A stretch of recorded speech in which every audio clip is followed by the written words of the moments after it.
बंदी छोड़ सतगुरु रामपाल जी परमेश्वर जी की जय हो।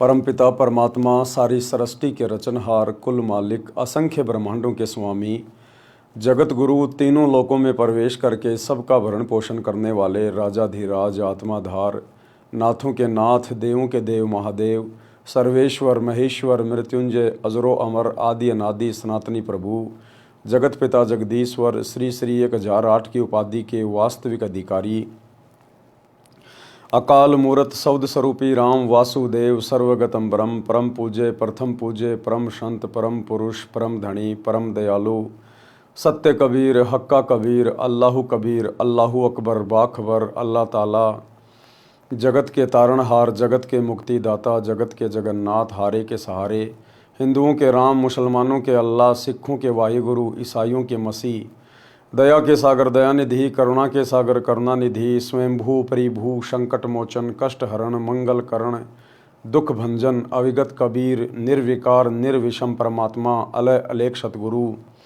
आदि अनादि सतगुरु, असली मर्यादा पुरुषोत्तम, असली राम, असली कृष्ण, असली घनश्याम, असली मुरारी, राजाओं के राजा, महाराजाओं के महाराजा, शहंशाहों के शहंशाह, सम्राटों के सम्राट, भगवानों के भगवान, अल्लाहों के अल्लाह, प्रभुओं के प्रभु, मसीहाओं के मसीह, सच्चे वाहिगुरु, बाबाओं के बाबा, पीरों के पीर, सेठों के सेठ, जगत सेठ, सावलसा सेठ, सर्वगुण संपन्न, अनंत कोटि कलाओं के स्वामी, अनंत कोटि ब्रह्मांडों के नायक, योगियों में महायोगी, ध्यानियों में महाध्यानी, सिद्धों में परम सिद्ध, ज्ञानियों में तत्व ज्ञानी, ब्रह्म ज्ञानी, महाज्ञानी, परम ज्ञानी, सर्वश्रेष्ठ ज्ञानी, विज्ञानी, युवा कबीर, समरथ कबीर, असमवात, अमित ओजा, सच्चे रहनुमा, करीम अल्लाह, सुभान अल्लाह, दुनिया के अंतिम पैगंबर, 8 सितंबर 1951 से गांव धनाना, जिला सोनीपत, हरियाणा, भारतवर्ष की पावन भूमि पे प्रकट रियल कल की भगवान श्री नारायण साकार हरि, श्री बाबा साहेब नूर अनंत परमात्मा,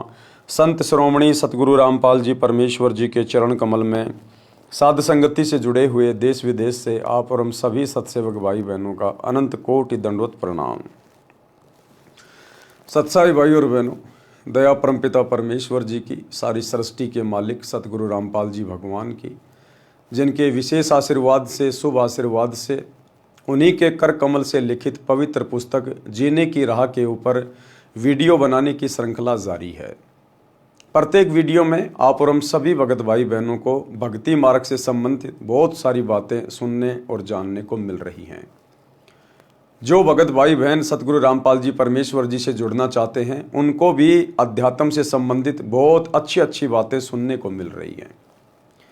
तो भाई और बहनों, वीडियो बनाने की श्रृंखला में आज हमारा ये 19वें नंबर का वीडियो है।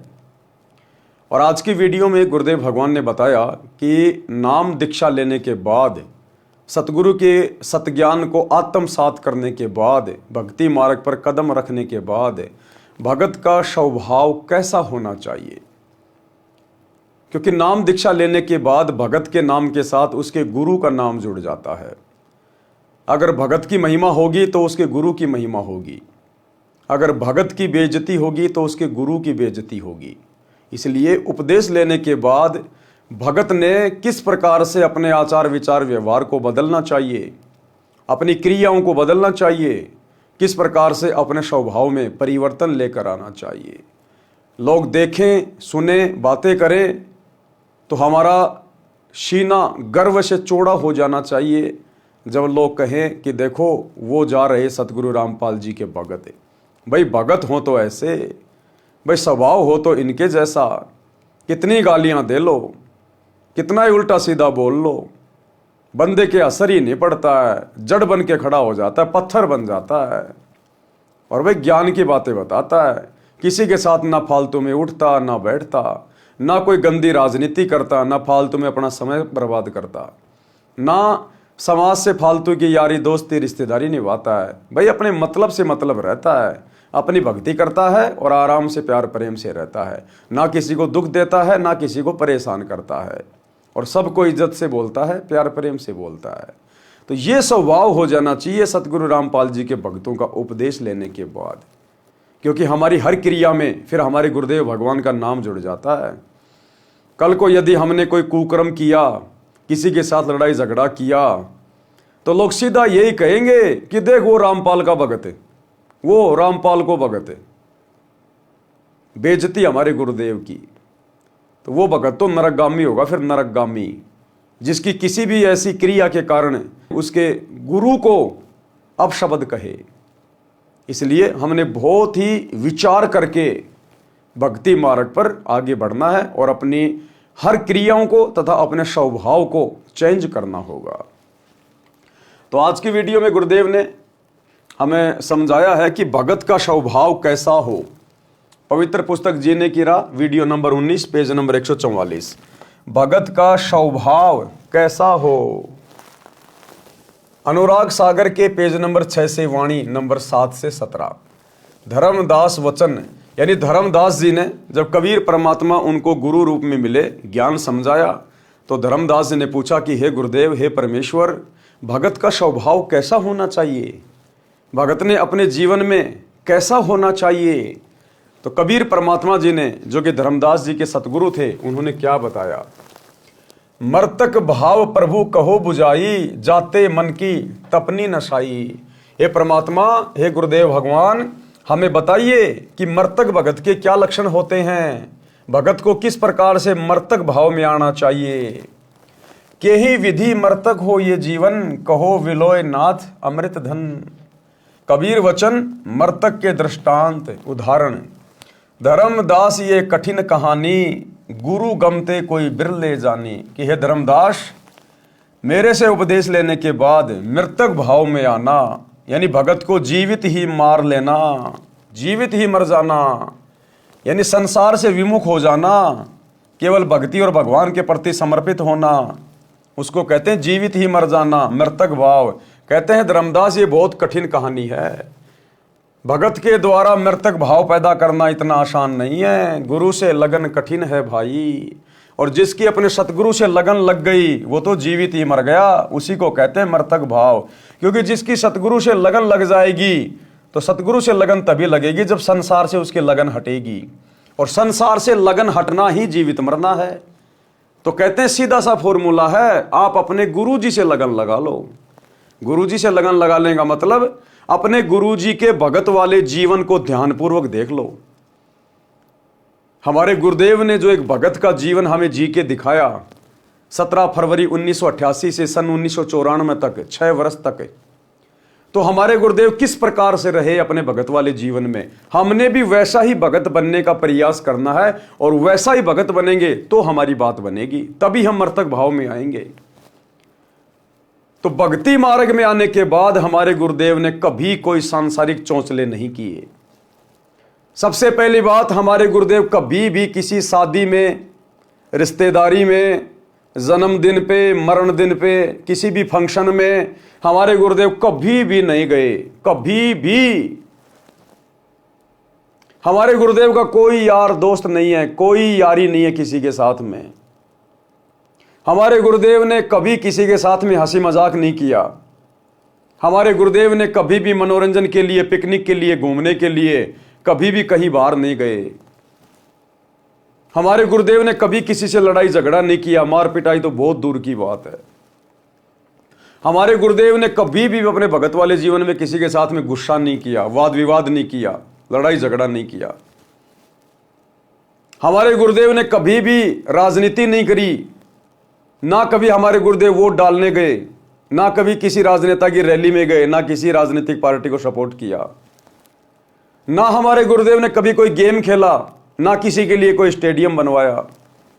ना हमारे गुरुदेव ने कोई सामाजिक यारी दोस्ती निभाई, कभी किसी समाज की मीटिंग में नहीं गए, किसी भी समाज की धर्मशाला नहीं बनवाई। हमारे गुरुदेव ने कोई जाति वाली सामाजिक प्रथा को नहीं निभाया। हमारे गुरुदेव ने बाहर जा जाके कभी भी अनुपासकों के लिए कोई भंडारे नहीं लगाए। हमारे गुरुदेव ने कभी भी कोई दांतों का कैंप नहीं लगाया, आंखों का कैंप नहीं लगाया, देह दान का, रक्तदान का कैंप नहीं लगाया। हमारे गुरुदेव भगवान ने कभी भी आश्रमों में बकवादे नहीं करी, कभी आश्रमों में रंगोलियां नहीं बनाई, कभी भी आश्रमों को फूलों की तरह नहीं सजाया, मैरिज गार्डन की तरह नहीं सजाया।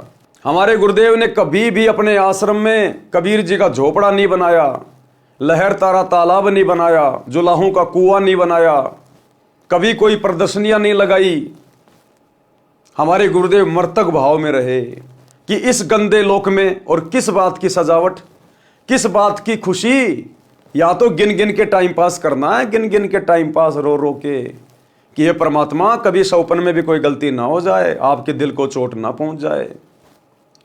तो हमने उसी भाव से जीना पड़ेगा, अपने जीवन को ढालना पड़ेगा। मर्तक यानी आपने कभी भी सतगुरु रामपाल जी के जीवन में, जब से आप उनको जानते हो, आपने कभी भी उनको सामाजिक भाव में नहीं देखा, सांसारिक भाव में नहीं देखा, व्यर्थ में घूमते फिरते नहीं देखा। उसको कहते हैं मर्तक, जिसका इस संसार से कनेक्शन कट गया, उसको कहते हैं मर्तक। हमारे गुरुदेव कभी अपने गुरु भाइयों की बातों के ऊपर विश्वास करके कभी भी उन्होंने अपनी भक्ति का नाश नहीं किया, मर्यादा नहीं तोड़ी। हमारे गुरुदेव ने कभी किसी कोऑर्डिनेटर की बात नहीं मानी, दादा गुरु जी के समय भी तो थे। हमारे गुरुदेव ने ज्ञान को आधार बनाया। तो ये होता है मर्तक भाव, केवल अपने गुरु से नाता, गुरु के ज्ञान से नाता, दूसरा किसी से कोई रिश्तेदारी नहीं। कदम कदम पे ज्ञान को आधार बना के भक्ति मार्ग में आगे बढ़ना। तो ये सब कुछ हमने अपने गुरुदेव के भक्ति वाले, भगत वाले जीवन से समझना है। इसलिए कहते हैं गुरु से लगन कठिन है भाई। अगर मर्तक बनना है तो आपने अपने गुरुदेव के जैसा बनना पड़ेगा। गुरुदेव के प्रति समर्पित हो जाना, गुरुदेव की प्रत्येक मर्यादा में और आज्ञा में चलना, इसी को कहते हैं मर्तक बनना, मर्तक भाव।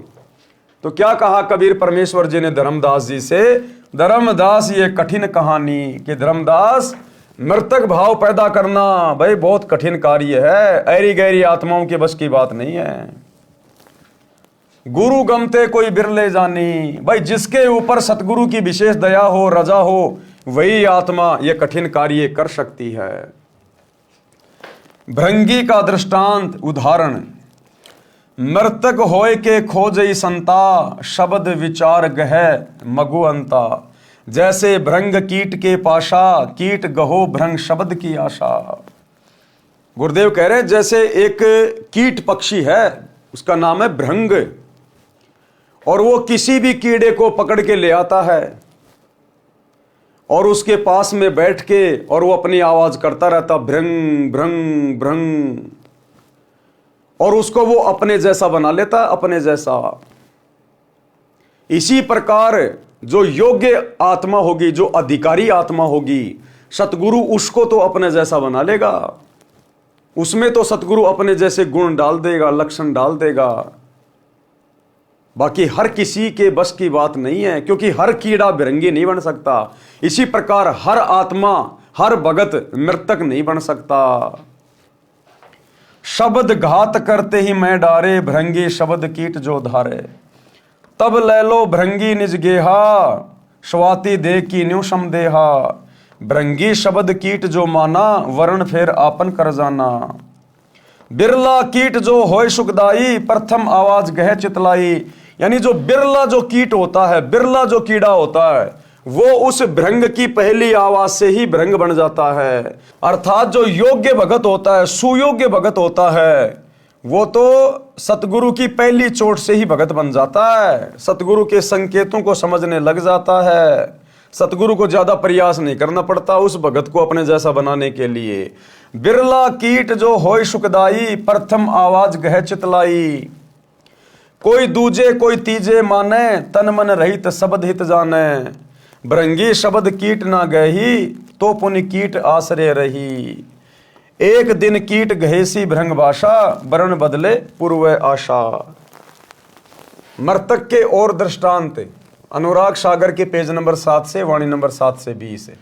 सुनहु संत यह मर्तक सुभाऊ, बिरला जीव पीव मगधाऊ। और सुनहु मर्तक का भेवा, मर्तक होय सतगुरु पद सेवा।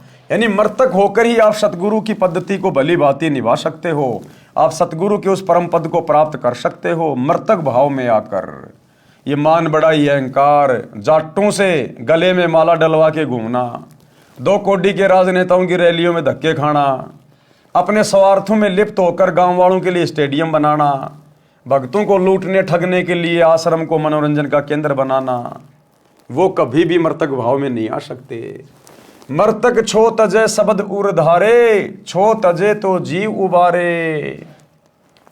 पृथ्वी का दृष्टांत फिर परमेश्वर ने बताया कि जिस प्रकार धरती, पृथ्वी, चाहे उसको कोई खोदो, चाहे कोई गड्ढा करो, चाहे कोई गंदगी डालो, चाहे कोई लैट्रिन डालो, पृथ्वी कभी कुछ नहीं बोलती, चसकती भी नहीं है।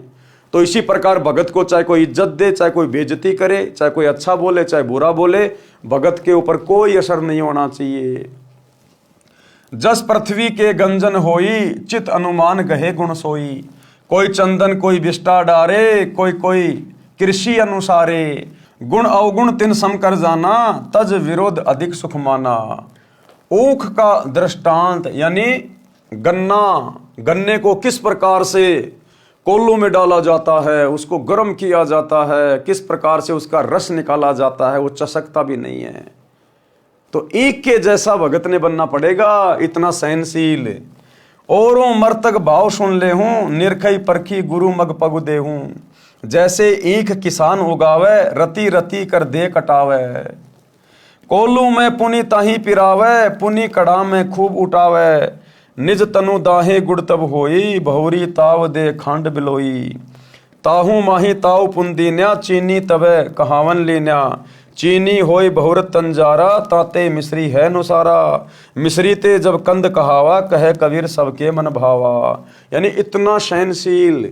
आगे परमेश्वर इनका सरलार्थ करके समझाएंगे हमें।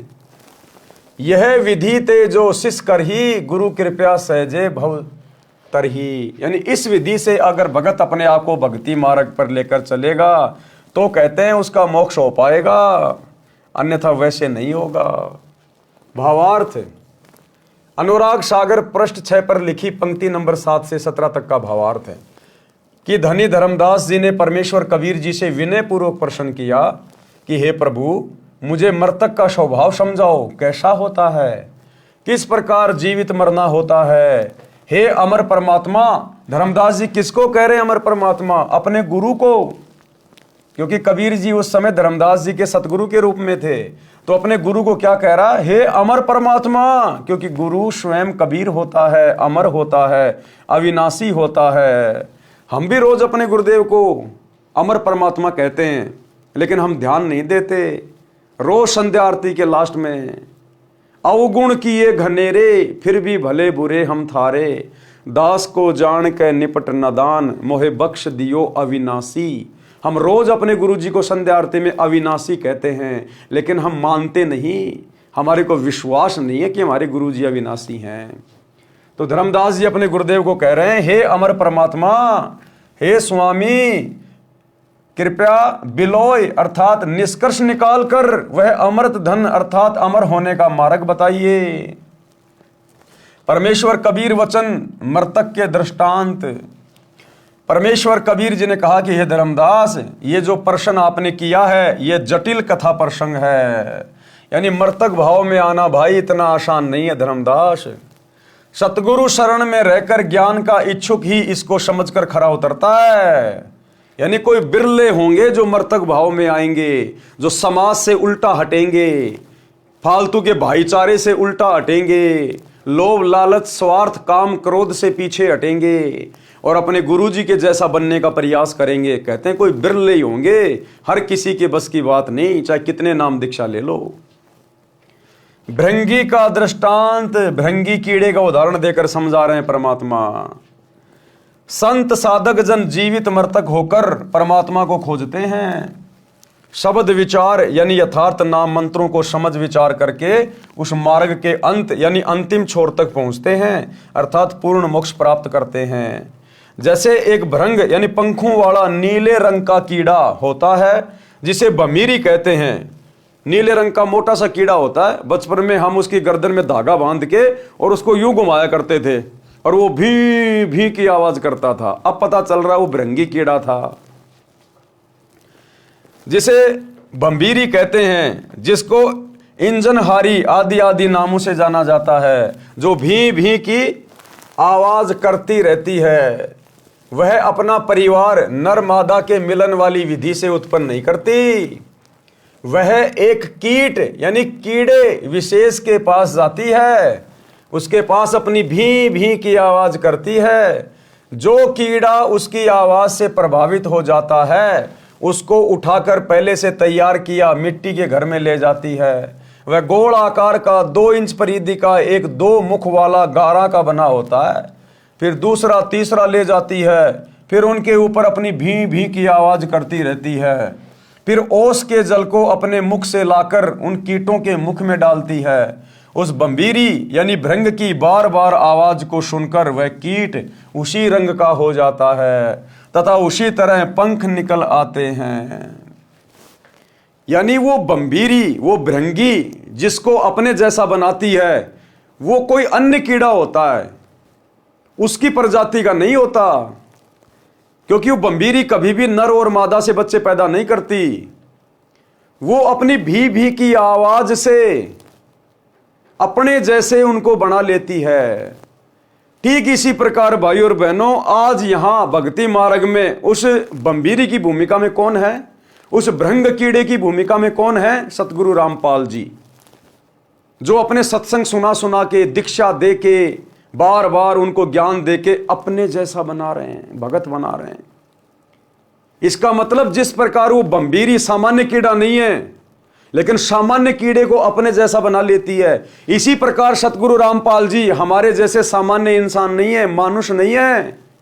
वो अपना ज्ञान देके, अपना नाम देके, वो हम सामान्य मनुष्यों को अपना जैसा बना लेते हैं।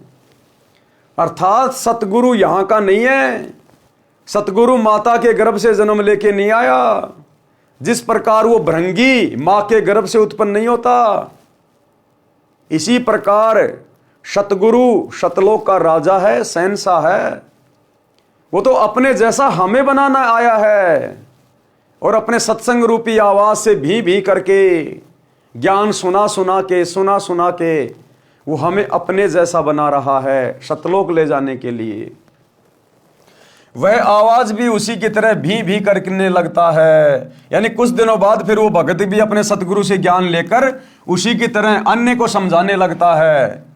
वह आवाज भी उसी की तरह भी करने लगता है, बंबीरी ही बन जाती है। इसी प्रकार पूर्ण संत अपने ज्ञान को बंबीरी की तरह बार बार बोलकर सामान्य व्यक्ति को भी भगत बना लेता है। फिर वह भगत भी सतगुरु से सुने ज्ञान को अन्य व्यक्तियों को सुनाने लगता है।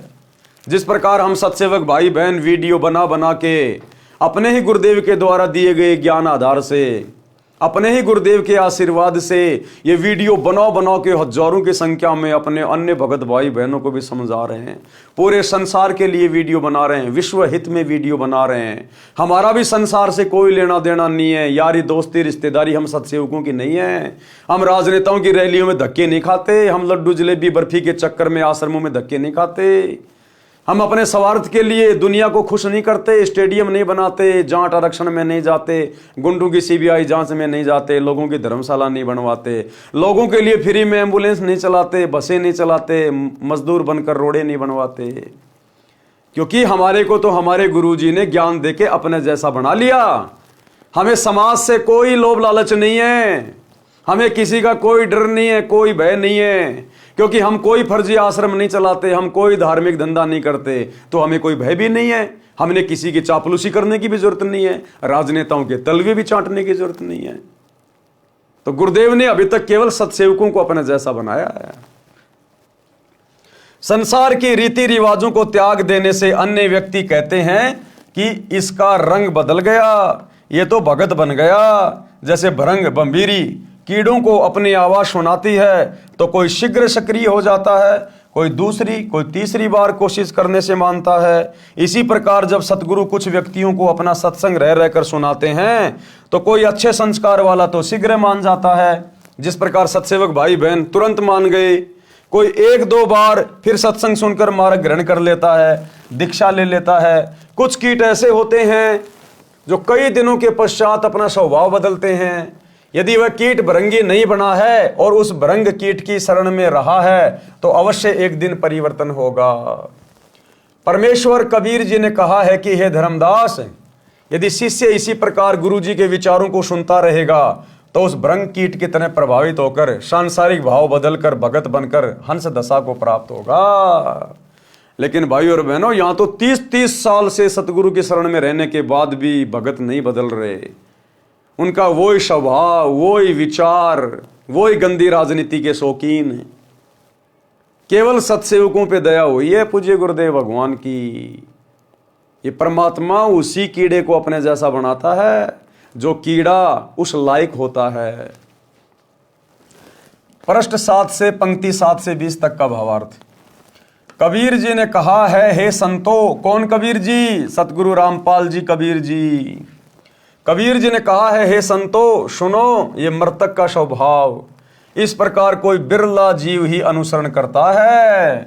गुरुपद सेव बिरला कोई, जहां पर कृपया साहिब की होई। कोई बिरला भगत ही होगा जो अपने सतगुरु के जैसा बनने का प्रयास करेगा। दास गरीब कहे नर लोई, सतगुरु को चीन बिरला कोई। इस प्रकार कोई बिरला जीव ही अनुसरण करता है। वह पीव यानी परमात्मा को प्राप्त करने का मग यानी मार्ग प्राप्त करता है। उपरोक्त यानी भ्रंग वाले उदाहरण के अतिरिक्त और सुनो मृतक का भाव, जिससे मृतक यानी जीवित मृतक होकर सतगुरु के पद यानी पद्धति के अनुसार साधना करता है।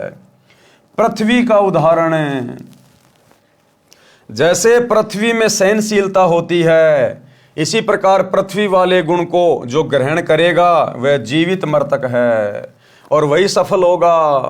पृथ्वी के ऊपर कोई बिष्टा यानी टट्टी करता है, डालता है, कोई खेती करता है तो कोई चीर फाड़ करता है, कोई धरती पूजन करता है। पृथ्वी गुण अवगुण नहीं देखती, जिसकी जैसी भावना है वह वैसा ही करता है। यह विचार करके धरती विरोध न करके सुखी रहती है। इसी प्रकार भगत के साथ में, चाहे परिवार में, चाहे समाज में, चाहे काम धंधा करता है, वहां पे कोई कैसा ही व्यवहार क्यों ना करो, भगत को कितना ही ओछा मंदा क्यों ना बोले, भगत की कोई कितनी हंसी मजाक क्यों ना करे, कोई भगत का कितना सम्मान क्यों ना करे, ना वो सम्मान पाकर खुश होता है और ना किसी की गालियां खाकर भगत दुखी होता है। वो समभाव में रहता है, समभाव, लाभ में, हानि में, दुख में, खुशी में। भगत के ऊपर कोई असर नहीं पड़ता, क्योंकि भगत इस गंदे संसार की वास्तविकता से परिचित हो जाता है अपने गुरु जी के ज्ञान से, कि यहां पर मैं खुश हूं किस बात पे, यहां मैं खुशी मनाऊं किस बात की। इसलिए फिर भगत के ऊपर कोई असर नहीं पड़ता, क्योंकि वो मर्तक हो जाता है, मर्तक भाव में आ जाता है। अब मरने के बाद इंसान को चाहे कोई जलाओ, चाहे कोई उसकी पूजा करो, चाहे कोई उसको जमीन में गाड़ो, वो कुछ नहीं बोलता है। इसी प्रकार जब भगत अपने गुरु जी के ज्ञान को आधार बनाकर मर्तक भाव में आ जाएगा, तब परमात्मा उस भगत को आगे की यात्रा पे सफल करने के लिए आगे की शिक्षा और दीक्षा देता है। भावार्थ है कि जैसे जमीन सहनशील है, वैसे ही भगत का स्वभाव होना चाहिए। चाहे कोई गलत कहे कि ये क्या कर रहे हो, यानी अपमान करे, चाहे कोई सम्मान करे, अपने उद्देश्य पर दृढ़ रहकर भगत सफलता प्राप्त करता है। जैसे हम सत्सेवक भाई बहन, हमें हकीकत का पता है, हमें जड़ का पता है, सच्चाई का पता है, अपने गुरुदेव के मिशन का पता है।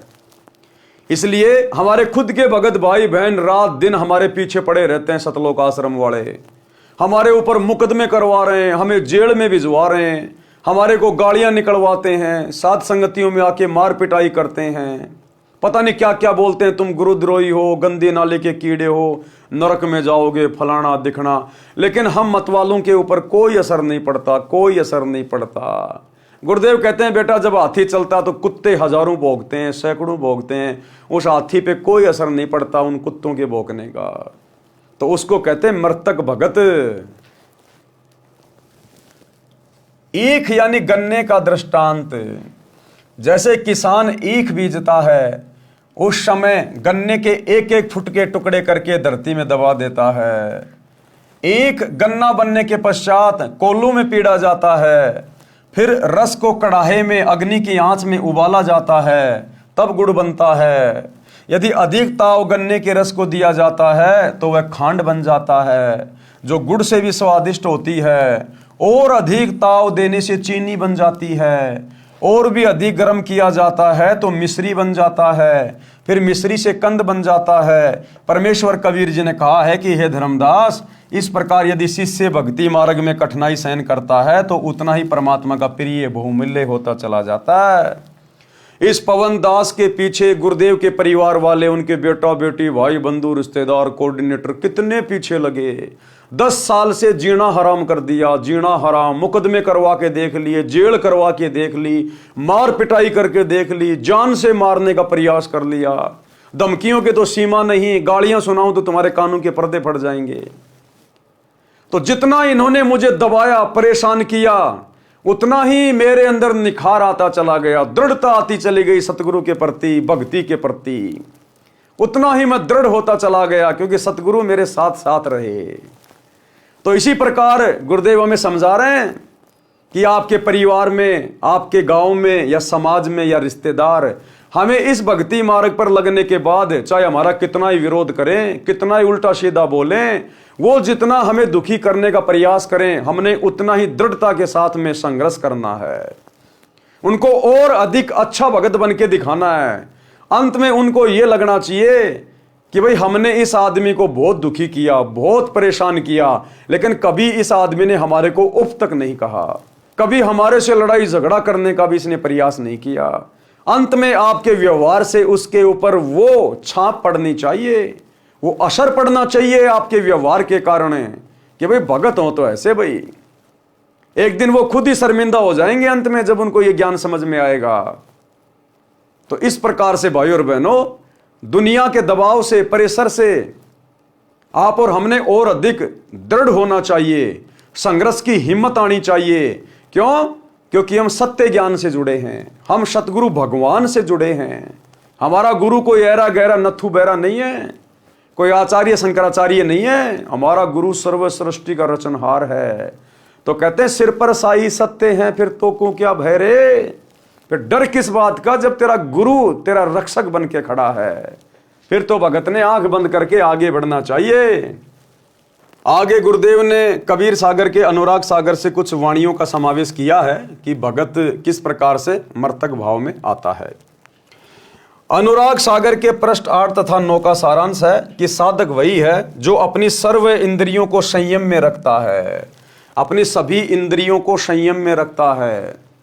ये आंखें हमें गुरुदेव भगवान के दर्शन करने के लिए मिली हैं। इन आंखों को हमने अपने वश में रखना है। काल तो कोशिश करेगा इन आंखों से गंदी गंदी चीजें दिखाएगा, अश्लील चीजें दिखाएगा। मोबाइल खोलोगे आजकल पता नहीं क्या क्या आ जाता है, बिन बुलाए मेहमान की तरह। तो हमने संयम रखना है, हमने विचार करना है। ये काल का षड्यंत्र है जो मोबाइल में गंदी गंदी फिल्में आ रही हैं, नंगी नंगी फोटोएं आ रही हैं। ये काल का षड्यंत्र है। काल मुझे फंसाना चाह रहा है, मेरे मन को गंदा करना चाहता काल। तो तुरंत हमने विचार कर लेना चाहिए कि ये काल का षड्यंत्र है, हटा इसको, हटाओ। आंखों से केवल अपने गुरुदेव के सत्संग देखने हैं, कानों से सुनने हैं, अपने गुरुदेव के दर्शन करने हैं। जिव्या तो वाये भली जो रटे हरि को नाम, नहीं तो काट कर फेंक दो मुख में भलो ना चाम। इस जीव से हमने किसी को बुरा नहीं बोलना, कुवचन नहीं बोलने, झगड़ा नहीं करना, गालियां नहीं देनी। जीव का सदुपयोग करना है। ये परमात्मा की महिमा के लिए मिली है, मीठे वचन बोलने के लिए मिली है, भगत भाइयों को सच्चाई बोलने के लिए मिली है।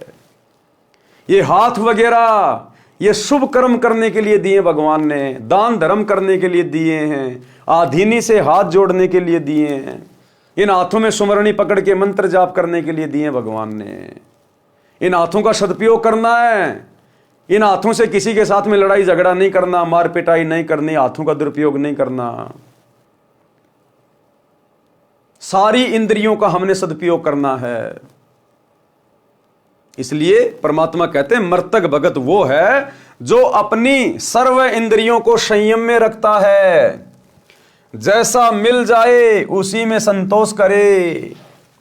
रूप को देखकर, यानी किसी की शक्ल को देखकर, किसी के रंग को देखकर ना किसी की प्रशंसा करे, ना किसी को कुवचन कहे।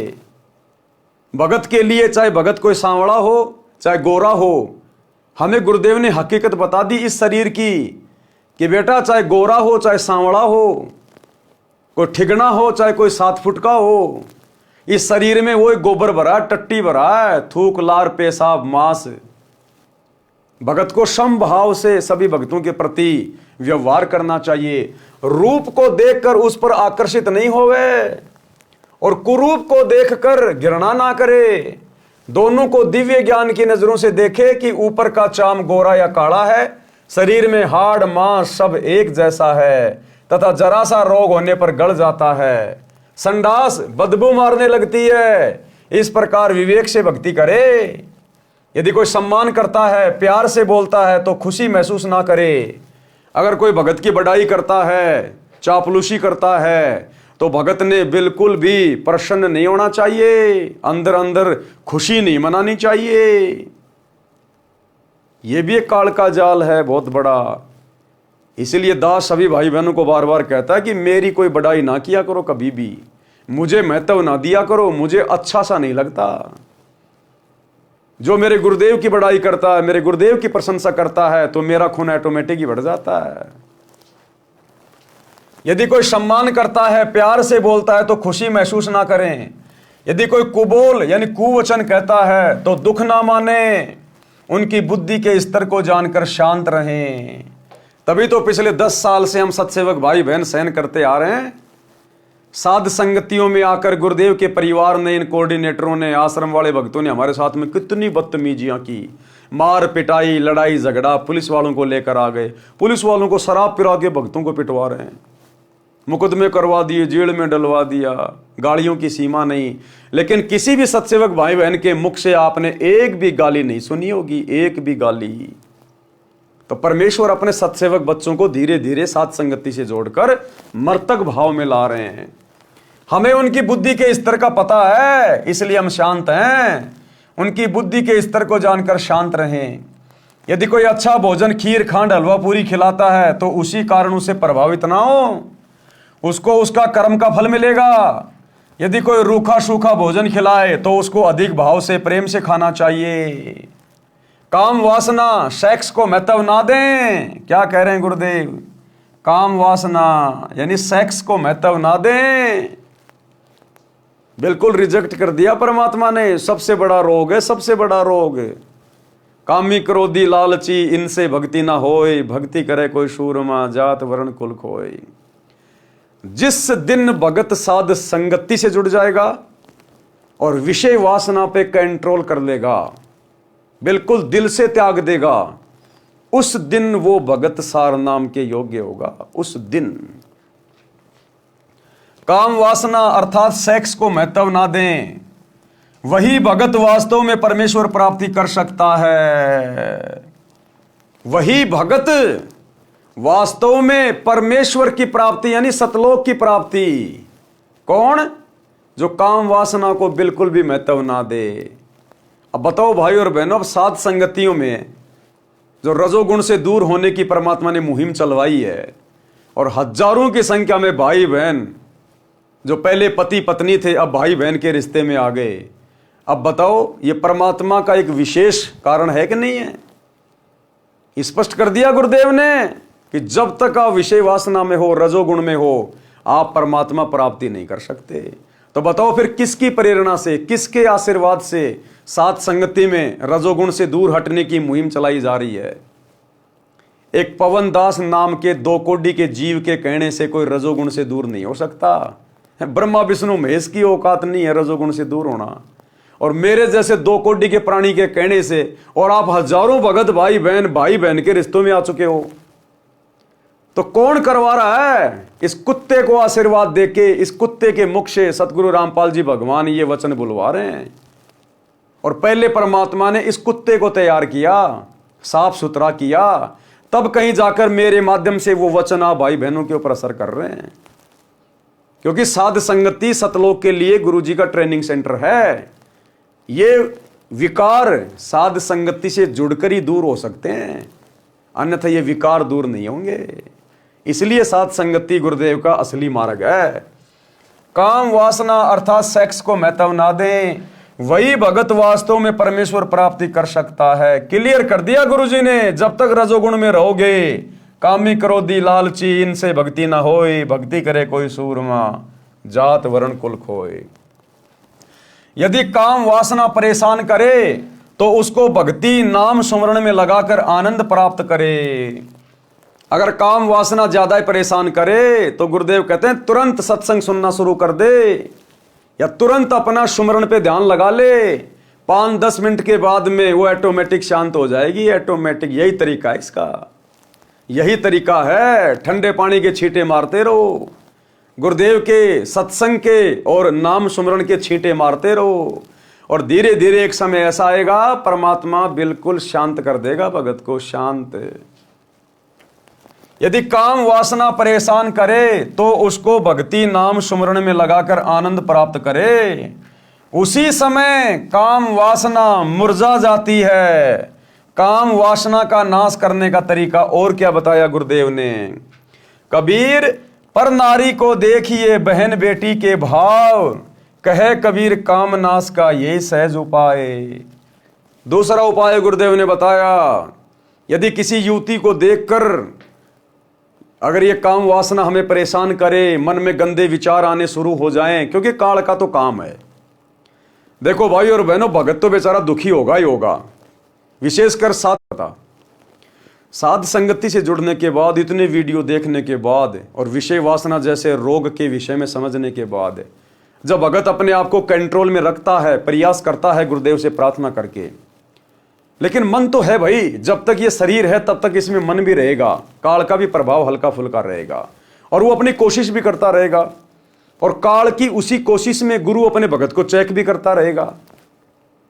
तो कभी कभार क्या होगा, किसी बहन बेटी को देखकर अचानक से, क्योंकि काल ऐसे ऐसे दृश्य दिखा देगा जो हम देखना नहीं चाहते, या वैसे भी कोई सुंदर बहन आ रही है तो मन की तो आदत है, ये आंखें जो है ना ये स्कैनर हैं, स्कैनर। सामने अगर 5 लड़कियां हैं और उनमें यदि एक लड़की गोरी है, ये आंखें तुरंत उसी पे टिक जाएंगी, ये स्कैनर है। क्योंकि ये शरीर काल ने बनाया है, परमात्मा ने केवल इसके हाथ में आत्मा सौंपी थी। केवल हमारा जो ऊर्जा शरीर है ना, केवल दुर्गा के अंदर परमात्मा ने हम सभी आत्माओं को आत्मा के रूप में फिट किया था। ऊपर का बॉडी ये काल ने बनाया है और अपना एजेंट बैठा दिया मन। अब ये मन है बढ़वा, ये बढ़वागिरी करवाता है, ये कर्म फुड़वाता है। तो इसने आंखें ऐसे बना दी स्कैनर। कोई 5 गाड़ियां खड़ी हैं, एक बहुत अच्छी गाड़ी खड़ी है, महंगी चमचमा रही है, आंखें तुरंत उस पर जाके टिक जाएंगी। 20 प्रकार के सेव रखे हैं, लाल कौन सा है, बढ़िया कौन सा है, आंखें तुरंत उसके ऊपर जाके टिक जाएंगी। ये स्कैनर का काम करती हैं। तो इसी प्रकार कोई सुंदर बहन, कोई आकर्षक बहन आ रही है, माता बहन, तुरंत ये आंखें एक बार जाएंगी उधर, ना चाहते हुए भी, भगत की भी जाती हैं। ये बात अलग है कि तुरंत परमात्मा का तत्व ज्ञान दीवार बन के खड़ा हो जाता है कि भगत जी अपना काम नहीं है भाई, ये तो मन की बकवाद है।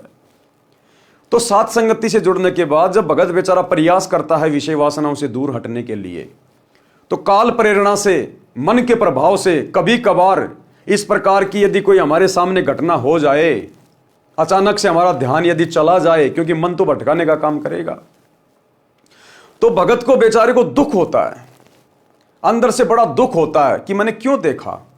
वो देखना नहीं चाहता, उसको अब अच्छा नहीं लग रहा, लेकिन वो मन कोशिश कर रहा है कि मैं इसको कोशिश करूं, इसको डगमग करने की।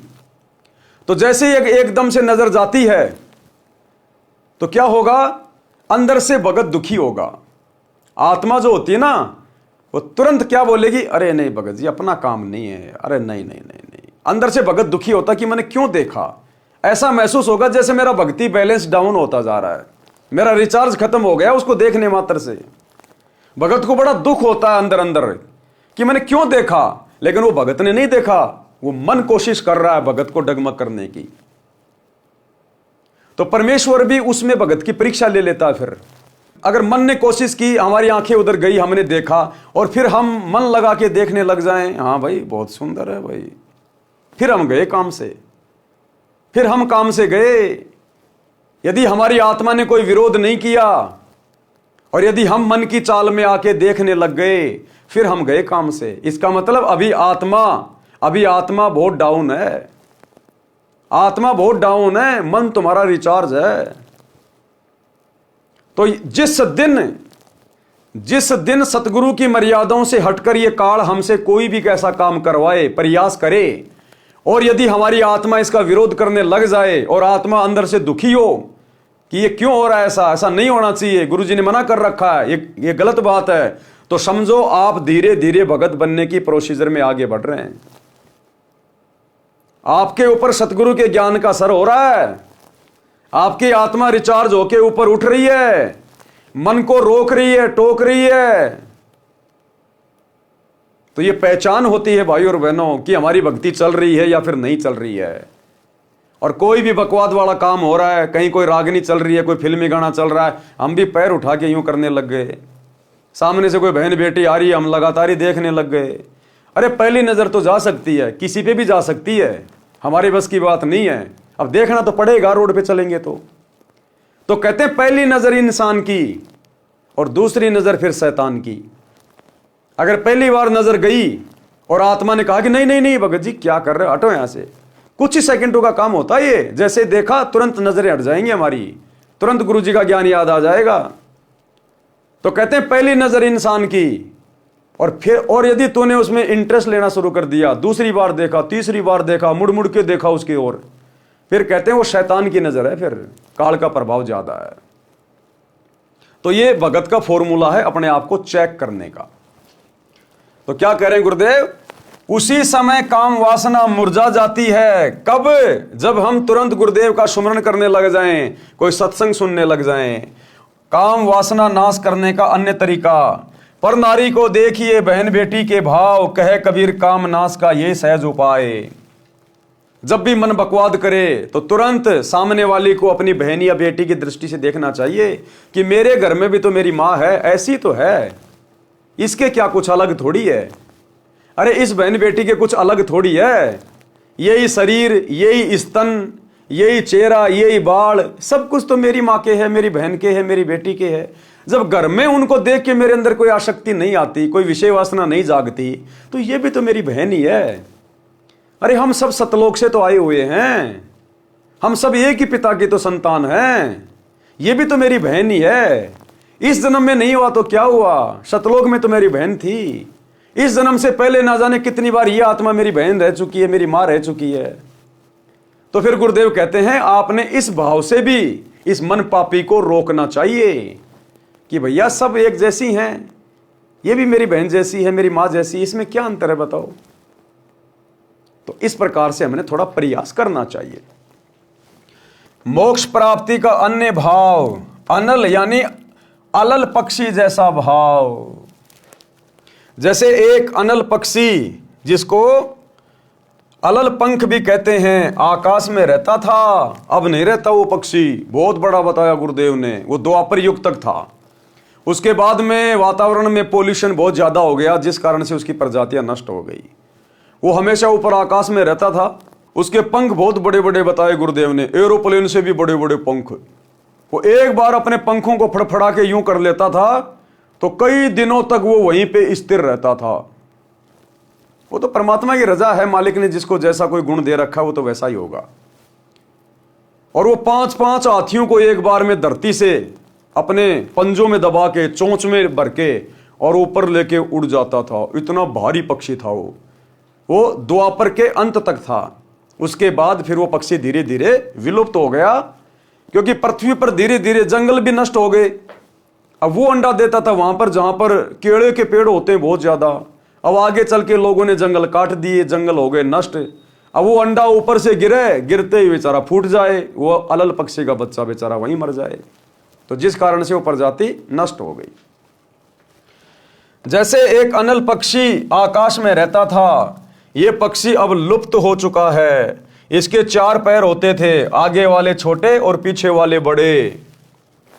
इसका आकार बहुत बड़ा होता था, लंबे लंबे पंख होते थे। पूरा पक्षी यानी युवा पक्षी 4 हाथियों को एक साथ उठाकर आकाश में अपने परिवार के पास ले जाता था। अब सोचो 4-4 हाथियों को जो पक्षी एक बार में लेके उड़ जाए, वो कितना बड़ा होगा, कितना ताकतवर होगा। अनल पक्षी ऊपर वायु में रहता था, वहीं से मादा अनल अंडे उत्पन्न कर देती थी। वह अंडे उस स्थान पर छोड़ती थी जहां केले का वन होता था। केड़े एक दूसरे में फंसकर गहरा वन बना लेते थे। हाथियों का झुंड, समूह यानी सैकड़ों हाथी भी केले के वन में रहते थे, क्योंकि हाथी केले के पेड़ को खा जाता है तथा केले के पेड़ों पर ही लेट जाता है, मस्ती करता रहता है। अलल पक्षी का अंडा वायुमंडल से गुजरकर नीचे पृथ्वी तक आने में हवा के घर्षण से पककर बच्चा तैयार हो जाता था। यह प्रोसीजर है जो परमात्मा ने सेट कर रखी है कि जैसे ही आकाश से वो अंडा मादा छोड़ेगी, वो अंडा नीचे आएगा और नीचे आते समय बीच में हवा के घर्षण से वो अंडा पक जाता था, बच्चा उसमें तैयार हो जाता था। वह अंडा केले के पेड़ों के ऊपर गिरता था। केले के पेड़ों की सघनता के कारण वह अंडा क्षतिग्रस्त नहीं होता था, अर्थात उसको कोई नुकसान नहीं पहुंचता था। केवल इतनी गति से केले के पेड़ों को तोड़कर पृथ्वी पर गिरता था कि अंडा फूट जाए। अंडे का आकार बहुत बड़ा होता था, उसका कवर भी सख्त मजबूत होता था। बच्चे के बचाव के लिए अंडे के कवर तथा बच्चे के बीच में गद्देदार पदार्थ होता था जो पृथ्वी के ऊपर गिरते समय बच्चे को चोट लगने से बचाता था। देखो, इस परमात्मा ने हर प्राणी की सुरक्षा का इंतजाम कर रखा है। ये बंदी छोड़ने हर प्राणी की। अनल पक्षी का बच्चा पृथ्वी पर अन्य पक्षियों के बच्चों के साथ रहता था। यानी परमात्मा हमें उदाहरण दे रहे हैं, भूलना नहीं चाहिए कि भगत ने कैसा होना चाहिए, मर्तक भगत के क्या लक्षण हैं। तो एक उदाहरण है अनल पक्षी के बच्चे का। अब वो बच्चा अपने माता पिता से ऊपर से नीचे आया। अब उस बच्चे को यह भी नहीं पता, क्योंकि अंडा तो नीचे आके फूटा, अब उसको तो यह भी नहीं पता तेरे माता पिता कौन है, कहां है, लेकिन ऑटोमेटिक उसका ध्यान ऊपर अपने माता पिता की तरफ रहता है। एक क्षण भी वो बच्चा ध्यान से दूर नहीं होता। वो बाकी जंगल में बाकी पक्षियों के साथ में खेलता है, रहता है, खाता है, लेकिन उसकी सुरती ऊपर रहती है कि ये मेरा देश नहीं है, ये मेरे रहने की जगह नहीं है, मुझे यहां नहीं रहना, मुझे एक दिन जाना है मेरे माता पिता के पास। वो जाने की तैयारी करता है, अच्छा खासा खाता है, पीता है, मजबूत हो जाता है, कई बार ऊपर तक उड़ उड़ के देखता है और अंत में लेके 4 हाथियों को और फिर उड़ जाता अपने माता पिता के पास। तो अब हमें सतगुरु ने आके समझा दिया कि बच्चों, तुम सतलोक से नीचे गिरे हो, तुम इस काललोक के नहीं हो, तुम सतलोक से नीचे गिरे हो। तुम्हारा परमात्मा कबीर भगवान है और अब तुम्हें आके जानकारी दे दी गई, सृष्टि रचना बता दी, तुम्हें रास्ता बता दिया है। अब बढ़िया से भक्ति की खुराक खाओ, मर्यादा मत तोड़ो और संसार से लगन मत लगाओ। यारी दोस्ती रिश्तेदारी में, घर परिवार के मोह ममता में मत पड़ो। जिस प्रकार वो अनल पक्षी का बच्चा पक्षियों में रहता है, खेलता है, खाता है, लेकिन उसकी सुरती ऊपर रहती है। वो उन दोस्तों के अंदर लगाव नहीं लगाता, उसका कोई मोह नहीं होता। उसको पता है कि ये मेरे साथी नहीं है, मुझे तो ऊपर जाना है, मेरे माता पिता ऊपर हैं। तो इसी प्रकार सतगुरु से ज्ञान लेने के बाद अब हमने ज्यादा लगाव संसार से नहीं रखना। अपने बेटा बेटी से, बच्चों से, पोता पोतियों से हमने विशेष मोह नहीं रखना, मोह ममता में नहीं पड़ना।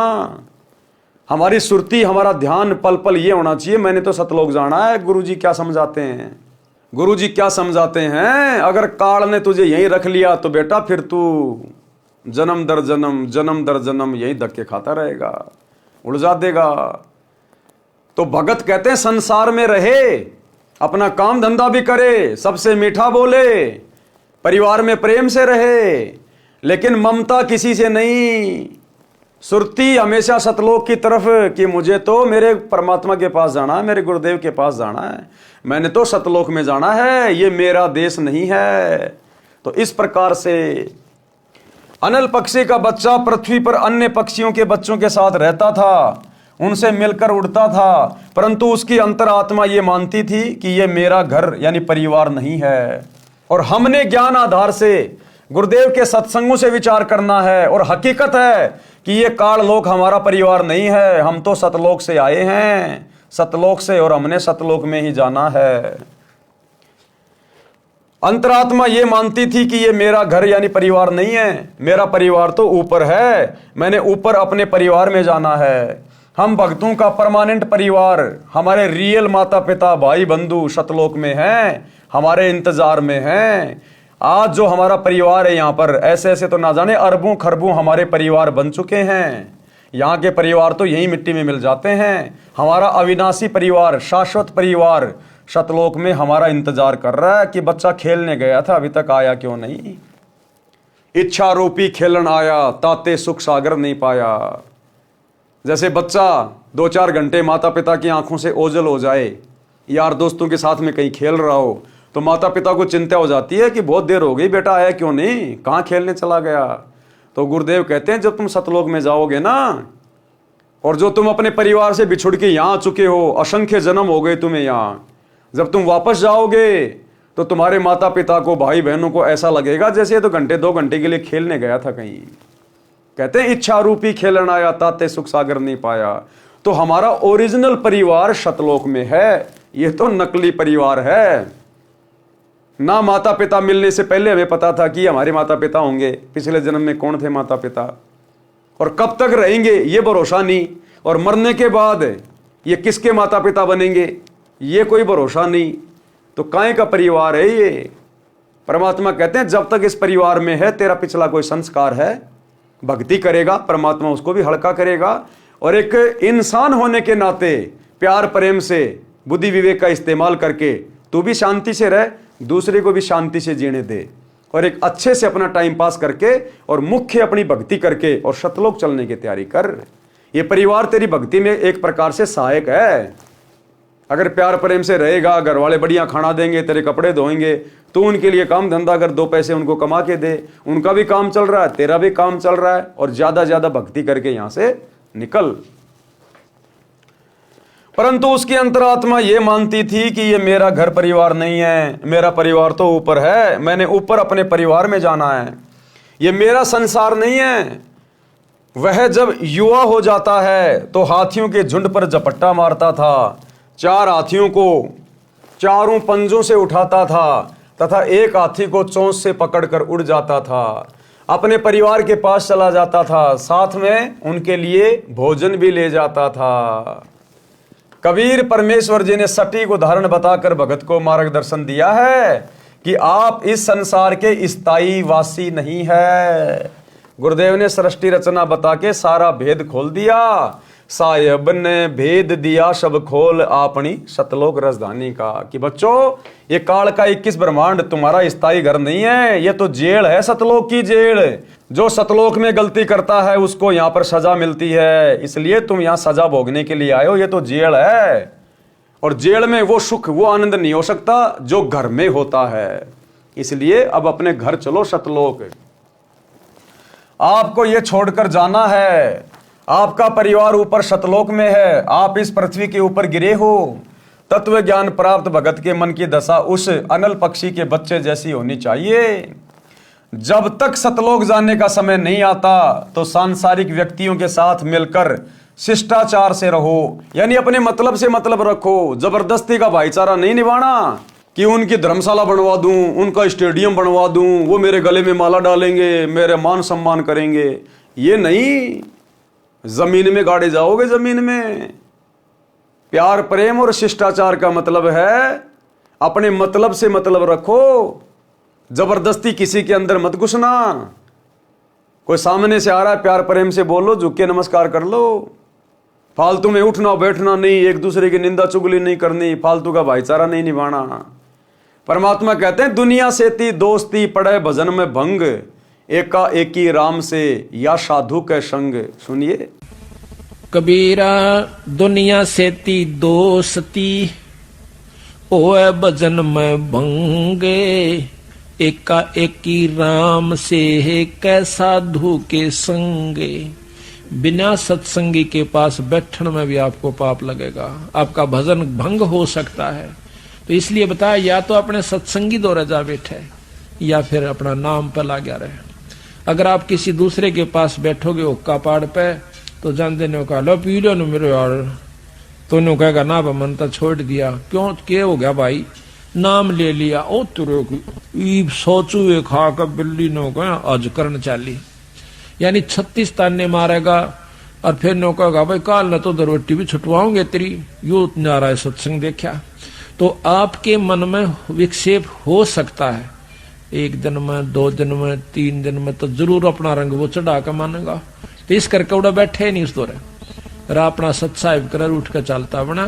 कोई प्रेमी दौरा बैठे, प्रेमी नहीं है तो अपनी कैसेट ला ले, कैसेट भी नहीं है तो अपना नाम सुमन लाग जा, खेत में चला जा, घूमे जा, भजन करें जा, अपना डोला पर कहंडे जा, वैसे बैठ कर ले जा, डेके में धूप में कोठड़े का गए अपनी चारपाई ना कर। तो कहते हैं कबीरा रसरी पाँव में के सोवै सुख चैन, यो श्वास नंगारा कूच का तेरा बाज रहा दिन रहने। तो इस प्रकार भाई और बहनों, हमने गुरुदेव के प्रत्येक वचन को आधार बनाकर और भक्ति मार्ग पे सावधानी से चलना है। चलते समय इनमें कोई लगाव नहीं रहना चाहिए। अब चलते समय लगाव तो उस समय नहीं बनेगा जब हम जीते जीव कोई विशेष लगाव नहीं बनाएंगे। कोई हमारा बेस्ट फ्रेंड नहीं होगा तो चलते समय बेस्ट फ्रेंड याद आएगा नहीं। भगत का कोई फ्रेंड होता ही नहीं। बच्चों में, बेटा बेटी में, पोता पोतियों में हमारा कोई विशेष मोह ममता नहीं होगी तो चलते समय कोई विशेष लगाव बनेगा नहीं। और बेटा बेटियों में उलझा रहा, उनको मास्टर हेडमास्टर बनाने की चिंता में लगा रहा, पोता पोतियों को चिपका के रहता है छाती से 24 घंटे, हाय मेरा लल्ला, हाय मेरा पिल्ला। भाई वो लल्ला पिल्ला अंत समय में यहीं पे उलझा के रख लेंगे। तेरी जिम्मेदारी है बुढ़ापे में उनको खिला, धूप में बैठ के आराम से।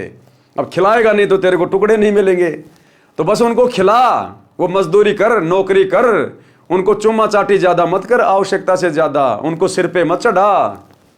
ये लल्ला पिल्ला अंत में यही रोक के रख लेंगे। तो परमात्मा कहते हैं अपनी जिम्मेदारियों तक सीमित रहो, बाकी अपना सुरती अपने परमात्मा में रखो। चलते समय इनमें कोई लगाव नहीं रहना चाहिए। अपनी नाम सुमरण की कमाई तथा पुण्य धर्म की कमाई साथ लेकर उड़ जाना है। अपने परिवार के पास अपने निज घर सतलोक में जाना है। अनुराग सागर के पेज नंबर 152 का सारांश। इस पृष्ठ पर परमेश्वर ने शरीर के अंदर का गुप्त भेद बताया है। इस मानव शरीर में 72 नाड़ियां हैं, उनमें 3 ईड़ा, पिंगला, सुषमना मुख्य है, फिर एक विशेष नाड़ी है ब्रह्मरंध्र। परमेश्वर कबीर जी ने बताया है कि धर्मदास मन ही ज्योति निरंजन है। सारी बकवाद कौन करवाता है? मन। ये मन ही काल है, मन ही ज्योति निरंजन है। और मन के ऊपर कंट्रोल हो, यही सतगुरु चाहते हैं कि हम अपने मन पे कंट्रोल करें। जब मन पे कंट्रोल होगा तभी हम काम, क्रोध, लोभ, मोह, अहंकार वाली स्थिति से दूर हट सकते हैं। और इससे हटे बिना हम भगत नहीं बन सकते। और ये हटेगा गुरु को परमात्मा मानकर भक्ति करने से, गुरु के प्रति समर्पित होकर भक्ति करने से। परमेश्वर कबीर जी ने बताया है कि धर्मदास मन ही ज्योति निरंजन है। इसने जीव को ऐसे नचा रखा है जैसे बाजीगर बंदर को नचाता है। इस शरीर में 5 तत्व, 25 प्रकृति तथा 3 गुण काल के 3 एजेंट हैं। जीव को धोखे में रखते हैं। इस शरीर में काल निरंजन तथा जीव दोनों ही मुख्य भूमिका में हैं। काल निरंजन मन रूप में सब पाप करवाता है, पाप जीव के सिर रख देता है। अनुराग सागर के पेज नंबर 153 का सारांश। काल ने ऐसा धोखा कर रखा है कि जीव परमेश्वर को भूल गया है।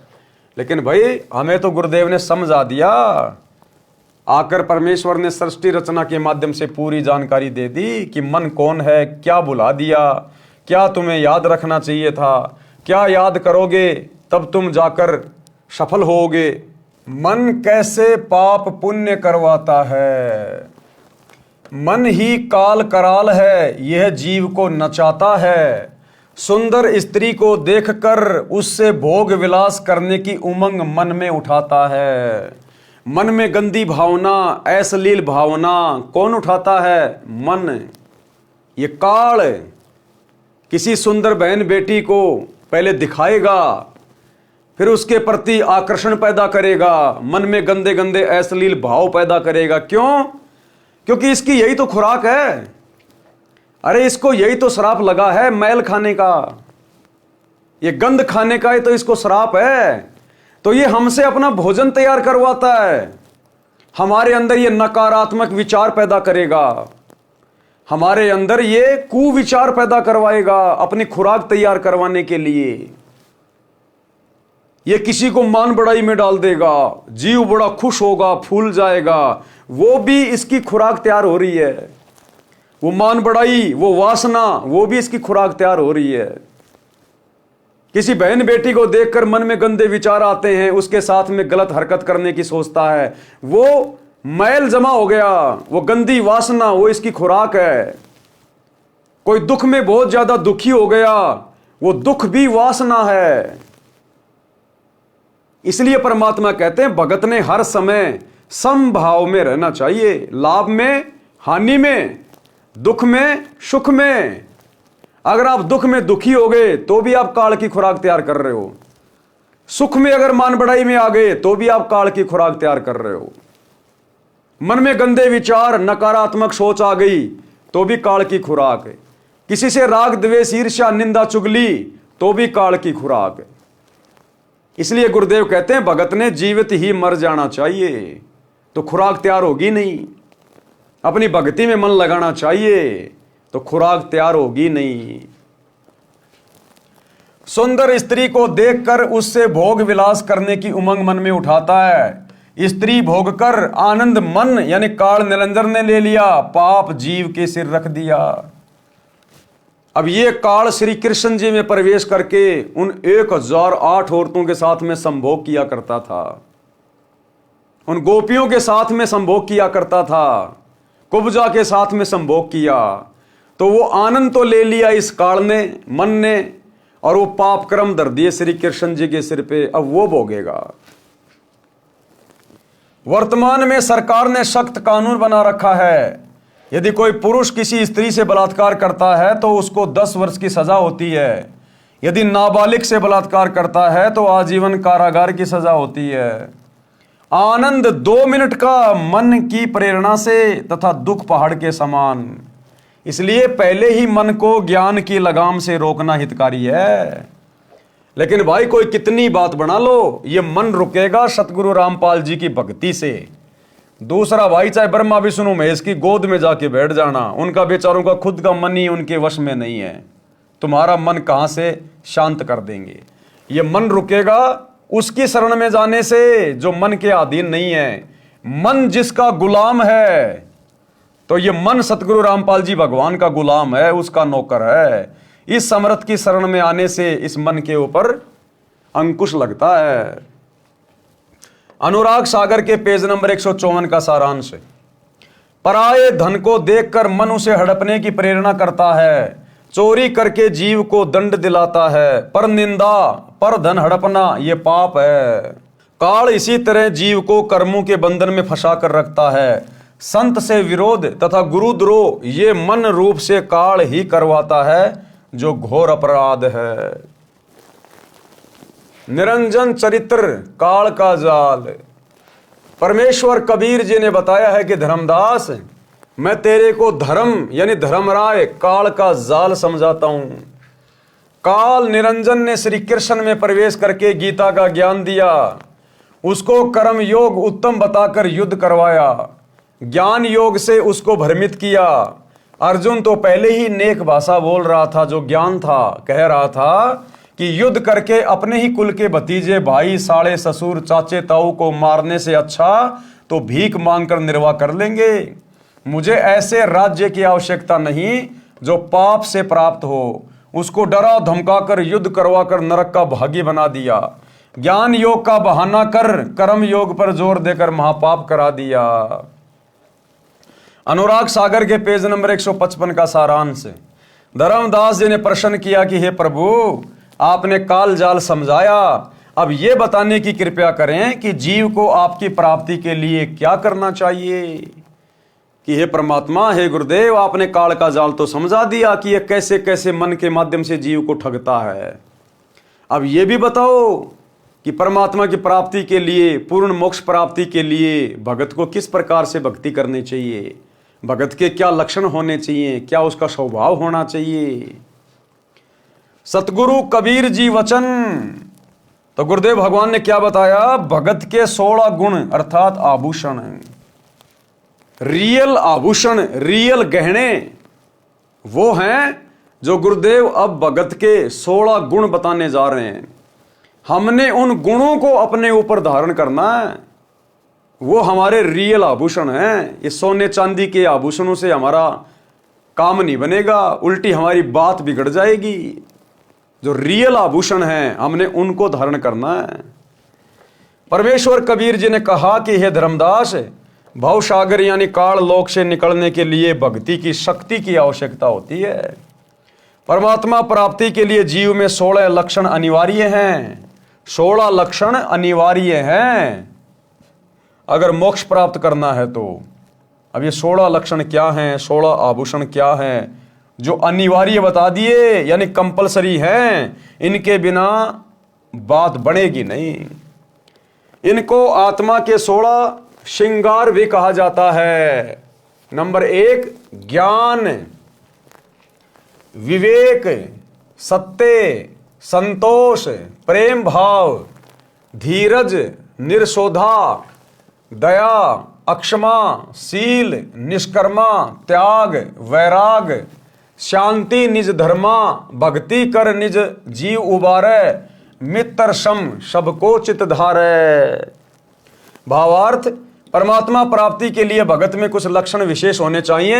ये 16 आभूषण अनिवार्य हैं। नंबर 1 तत्व ज्ञान। तत्व ज्ञान यानी गुरुदेव भगवान के द्वारा दिए गए ज्ञान को उनकी मर्यादा में रहकर अपने ऊपर धारण करे, उसका अनुसरण करे, गुरुदेव की प्रत्येक आज्ञा में चले, सांसारिक भाव में ना चले। विवेक, उस ज्ञान को अपने ऊपर उसी समय धारण कर पाएंगे जब हम बुद्धि विवेक का इस्तेमाल करेंगे, सोच समझ कर चलेंगे, मन की चाल को समझेंगे। मेरा हित कहाँ है, मेरा अहित कहाँ है, तो हमने विवेक को भी साथ साथ में रखना है। सत्य भाषण, परमात्मा के दिए में संतोष करें, परमात्मा के दिए में संतोष करें।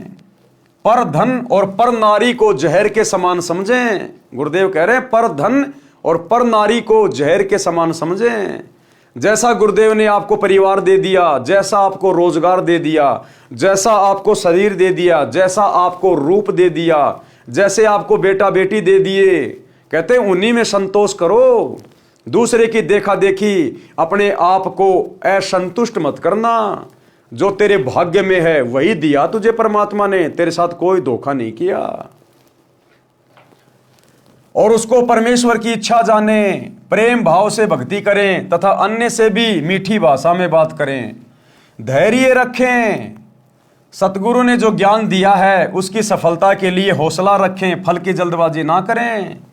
पिछले से पिछले वीडियो में परमात्मा ने धैर्य और विश्वास के ऊपर कितनी बढ़िया बढ़िया बातें लिखी हैं जो आप लोगों को समझाई गई।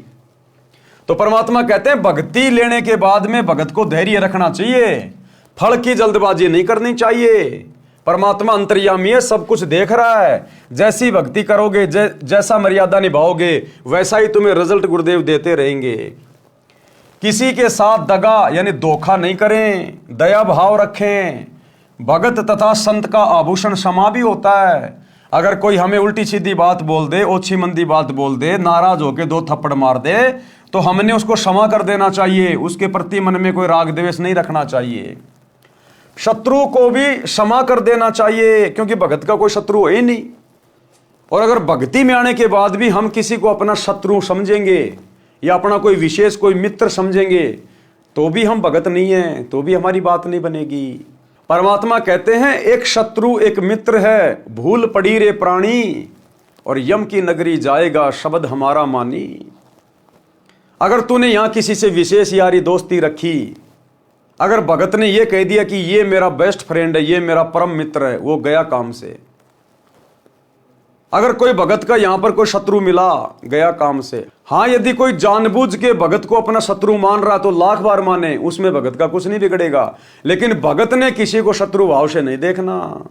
तो कहते हैं एक शत्रु एक मित्र है, भूल पड़ी रे प्राण, और यम की नगरी जाएगा शब्द हमारा मान।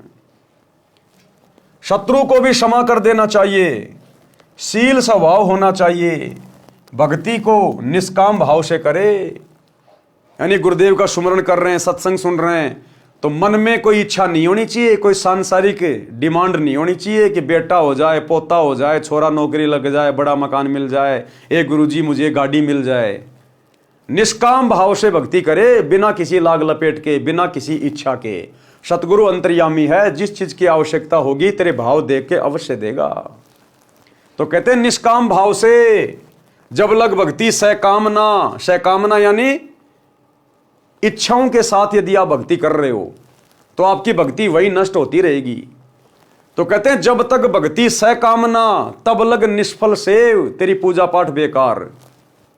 और कहे कबीर वे क्यों मिले निष्कामी निजदेव, वो परमात्मा तो निष्काम भक्ति से मिलता है, और जो मन में कोई इच्छा करके भक्ति कर रहा है तो उसको परमात्मा नहीं मिलेगा। भक्ति को निष्काम भाव से करे, सांसारिक लाभ प्राप्ति के मकसद से ना करे। त्याग की भावना बहुत अनिवार्य है। वैराग होना चाहिए, किसमें? संसार के प्रति वैराग होना चाहिए, सांसारिक नश्वर वस्तुओं के प्रति वैराग होना चाहिए, काम क्रोध मोह लोभ अहंकार के प्रति वैराग होना चाहिए।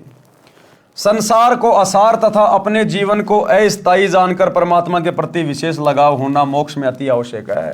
संसार को असार यानी ये 21 ब्रह्मांड, यहाँ के झूठे सुख, राजपाट, धन दौलत, ऐशो आराम जो हमें दिखाई दे रहे हैं, ये केवल एक धोखा है।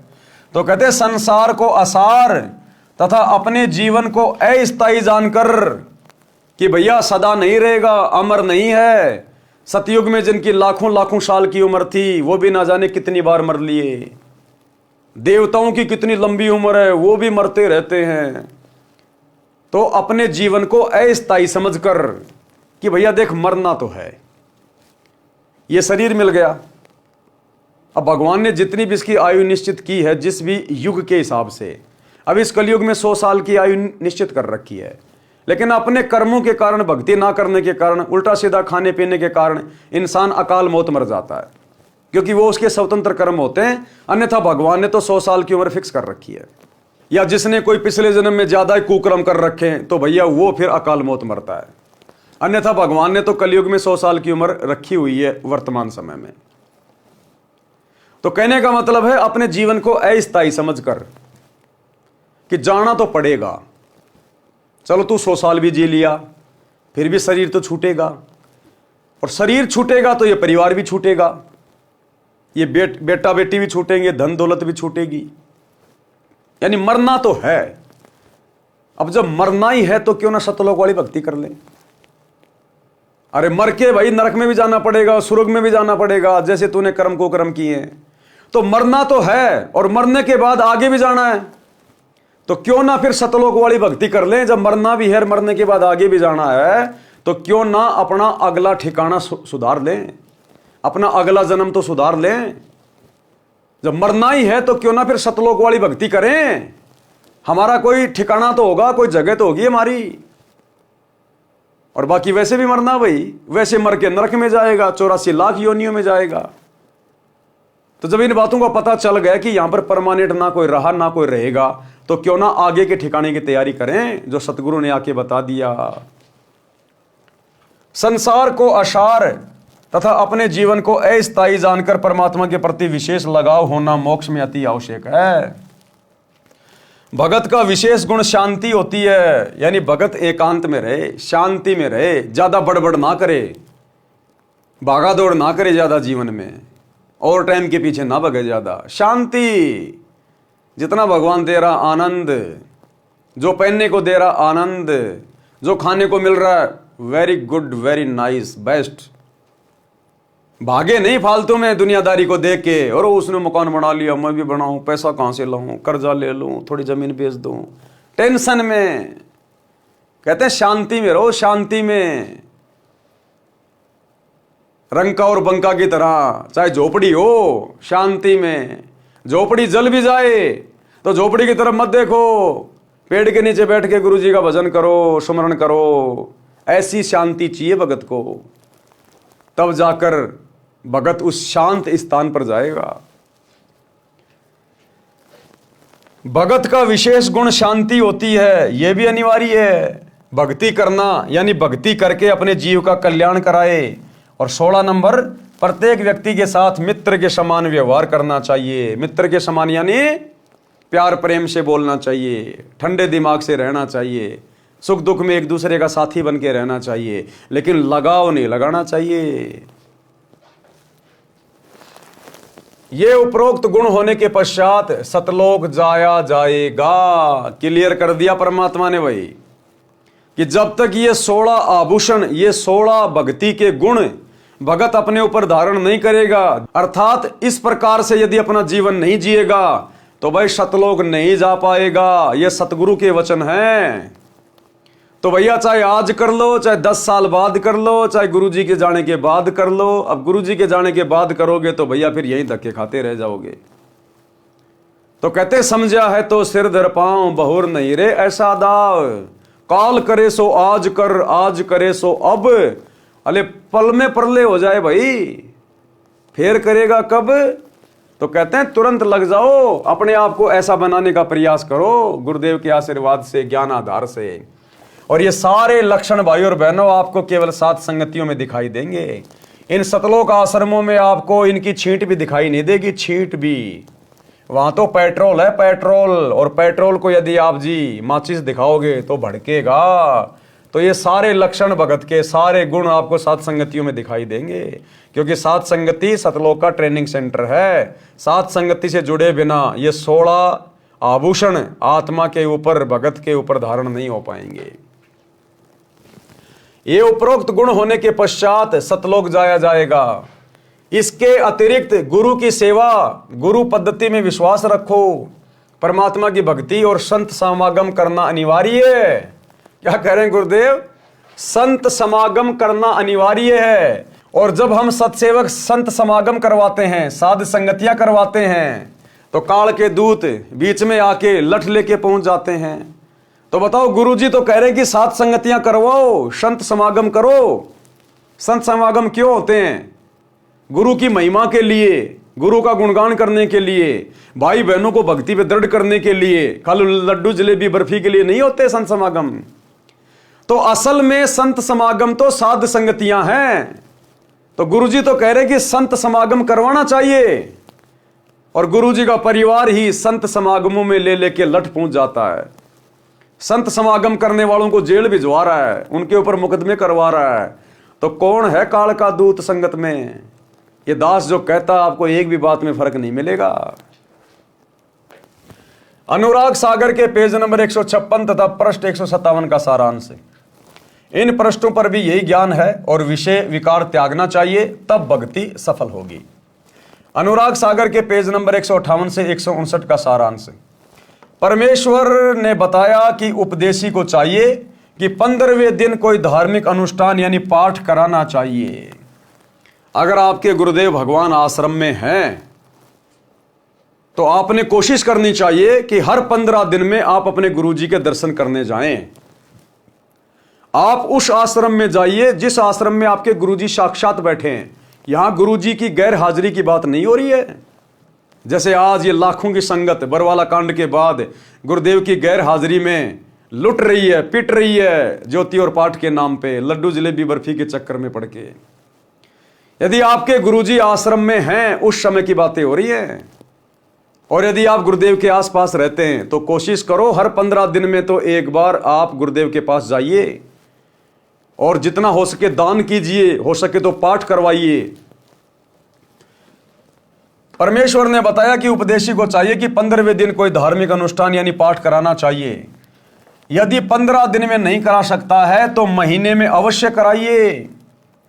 निर्धन के लिए कहा है कि यदि कोई रंक हो तो साल में 2 बार कराएं या साल में 1 बार अवश्य कराएं। गरीब से गरीब भगत को भी चाहिए कि साल में 1 बार अपने गुरुजी के हाथों में पाठ का पैसा दे, अपने नाम का धर्म कराए, समागम करवाए। साल में कम से कम 1 बार, ये लास्ट है। अगर साल में 5 करवाते हो, 10 करवाते हो, 12 करवाते हो, 25 करवाते हो, वो तो तुम्हारे ऊपर है। चाहे दिन में रोज कराओ, लेकिन अंतिम सीमा बताई गुरुदेव ने। चाहे कोई कितना गरीब, कितना भिखारी क्यों ना हो, अपने खर्चे वर्चे सीमित करके भले 1 टाइम की रोटी खानी पड़े, लेकिन अपने गुरुजी को साल में 1 पाठ जरूर करवाना चाहिए। अपने गुरुजी को गुरुजी की गैर हाजिरी में गुरुजी के परिवार को नहीं, किसी कोऑर्डिनेटर को नहीं, अपने गुरुजी को। और वर्तमान में हमारे गुरुदेव तो हिसार जेल में बैठे अपने मिशन के तहत, तो हम पाठ कैसे करवाएं कि हम दोषी बनेंगे परमात्मा के? नहीं, विशेष परिस्थितियों में भगत दोषी नहीं बनता।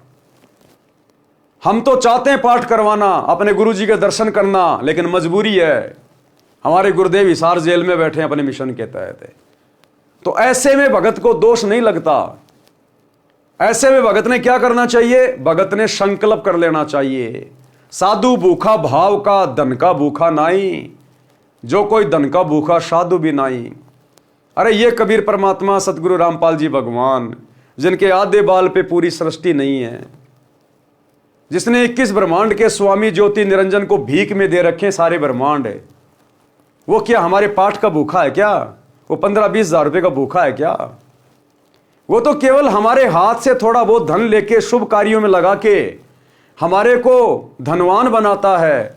आने वाले समय में कोई संकट आना हो, परमात्मा उसको टालता है, उसमें तो हमारा ही फायदा है, हमारा हित है, और वो पैसा भी हम उनकी प्रेरणा से ही लगाते हैं। तो कहते हैं यदि आपके गुरुदेव आश्रम में नहीं है, ऐसी स्थिति में भगत को दोष नहीं लगता। साधु भूखा भाव का, धन का भूखा नाई, जो कोई धन का भूखा साधु भी नाई। तो ऐसी स्थिति में आप जिन्हें संकल्प कर लेना चाहिए, अपने घर पर दरबार साहिब के सामने गुरुदेव भगवान को दंडोत करके संकल्प करना चाहिए कि हे गुरुदेव भगवान, आपका दास आपके चरणों में पाठ प्रकाश का संकल्प करता है। हे गुरुदेव, आप दास के पाठ प्रकाश को स्वीकार करने की कृपा करें। हे गुरुदेव, जब आप आश्रम में आएंगे उस समय दास आपके कर कमल में पाठ प्रकाश का पैसा देगा। तो परमात्मा प्रसन्न होता है। साधु भूखा भाव का, धन का भूखा नाई। तो हम भगतों ने साल में कम से कम एक बार अपने गुरुदेव के प्रकट दिवस के ऊपर, सतगुरु प्रकट दिवस के दिन 8 सितंबर के दिन सहपरिवार, यदि परिवार में 5 उपदेशी हैं, सभी ने अलग अलग गुरुदेव के दरबार में जाकर दंडोत करके पाठ प्रकाश का संकल्प करना चाहिए। यदि आप बीच में करना चाहते हैं तो आपकी मर्जी है, चाहे कितनी बार पाठ प्रकाश का संकल्प करो। पैसे का इंतजाम भी परमात्मा ही करवाएगा। हमने केवल नीयत अच्छी रखनी है, केवल नीयत साफ रखनी है हमने। तो गुरुदेव की गैर हाजिरी में हमने कहीं किसी फर्जी आश्रम में जाके, या गुरुदेव के बेटा बेटी को, उनके किसी रिश्तेदार को जो गुरु के द्वारा अधिकारी नहीं है, हाँ यदि गुरुजी ने किसी को अधिकारी घोषित कर रखा है और गुरुदेव ने अपने मुख कमल से सत्संग में या लिखित में दे रखा है, अपनी किसी पुस्तक में या अपने सत्संग में, कि मेरा बेटा अधिकारी है, मेरी बेटी अधिकारी है, तो हम फिर वहां जाकर और उनको पाठ प्रकाश दे सकते हैं। हम जो भी गुरुदेव ने कहा, जो आदेश दिया, वैसा ही हम कर सकते हैं। लेकिन 2014 बरवाला कांड के बाद से लेकर वर्तमान 2025 तक गुरुदेव भगवान ने किसी को भी अधिकारी नहीं बनाया है, ना पाठ करने के लिए, ना ज्योति पाठ का और दान का पैसा लेने के लिए। वर्तमान में गुरुदेव का कलयुगी परिवार काल प्रेरणा से मनमुखी ठेकेदार बना हुआ है और संगत इनके ऊपर अंधविश्वास करके अपने कर्म फोड़ रही है। तो क्या कह रहे हैं गुरुदेव? निर्धन के लिए कहा है कि यदि कोई रंक हो तो वर्ष में 2 बार कराए या वर्ष में 1 बार अवश्य कराए। यदि वर्ष में नहीं कराएगा तो वह भगत साकट यानी भक्तिहीन कहलाएगा। 1 वर्ष में भी पाठ करवाए तो उससे जीव को मोक्ष में धोखा नहीं। भाई और बहनों, मन में बिल्कुल भी शंका पैदा नहीं करनी है कि भैया संकल्प से कैसे बात बनेगी, हमने तो पाठ करवाया नहीं, इतने साल हो गए, साल में 1 बार जरूर करवाना चाहिए। अगर जरा भी कच्चापन मन में आ गया ना, उसी समय नीचे गिर जाओगे, फिर चाहे तुम कितने पाठ करवाते रहो। यहां तो साल की बात हो रही है। करोथा कांड के समय गुरुजी 21 महीने रोहतक की जेल में थे और उस समय ना कोई आश्रम था, ना कोई नामदान सेंटर था, ना कहीं कोई पाठ होता था, ना कहीं कोई ज्योति होती थी। जेल से आने के बाद गुरुदेव ने बताया कि किसी का नामखंड नहीं है, क्योंकि तुम तो चाहते थे कि हम गुरुजी से मिले, हम गुरुजी को पाठ करवाएं, लेकिन मजबूरी थी। तो ऐसी मजबूरी वाली स्थिति में नामखंड नहीं होता, चाहे 20 साल क्यों ना लग जाए। गुरुदेव के मुख कमल से सुन लीजिएगा।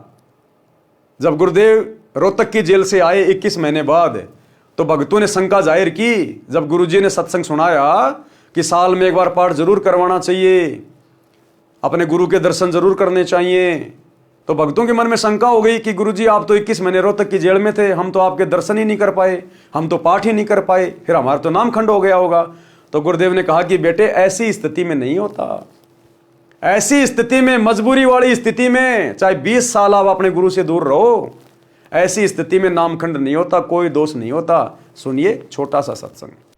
तो 1 साल में कोष अवश्य पहुंचना चाहिए। अब यहां भक्तों के शंका आती है कि गुरुजी अब 1.25 वर्ष तक अज्ञात रहे, दर्शन नहीं हो सके, तो क्या हमारे ऊपर, क्या हमारा जो नाम तो फिर खंड नहीं हो गया है? ऐसा कुछ नहीं है। ये लीला परमात्मा की है। जैसे कोई एक्सीडेंट हो जाता है और भाई उसमें टांग टूट जा, प्लास्टर बांधे रहना पड़ता है और चारपाई पे लेटा पड़ा रहना होता है। लेकिन जब ठीक हो जाए, जब थोड़ा ही पड़ा रहना है, फिर तो काम करे, घूमे, फिर अपने सारे कार्य सुचारू करे। तो ये कोई लीला है परमात्मा की, इनमें ऐसा कोई दोष नहीं आता। क्योंकि आप तो रो रहे थे, आप गुरु जी से दूर नहीं थे, आपकी आत्मा तड़फ रही थी और उन नादान लोगों ने स्वयं भी पाप कमा लिया, जिन्हें हमारा विरोध करके ये ऐसा झूठा केस बनाकर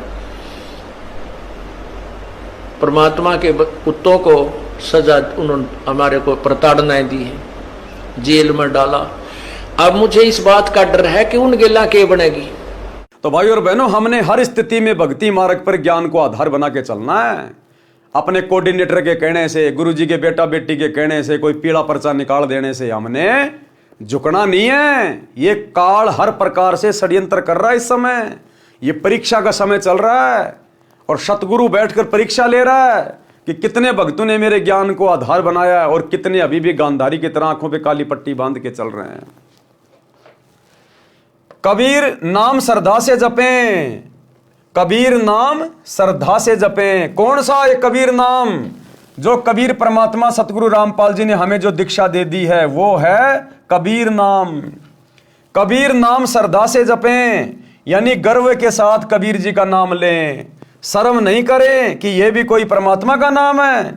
ऐसे कहने वालों से डरे नहीं, शर्मावे नहीं। इनके साथ साथ तेरा धर्मदास का नाम भी आदर से कहे।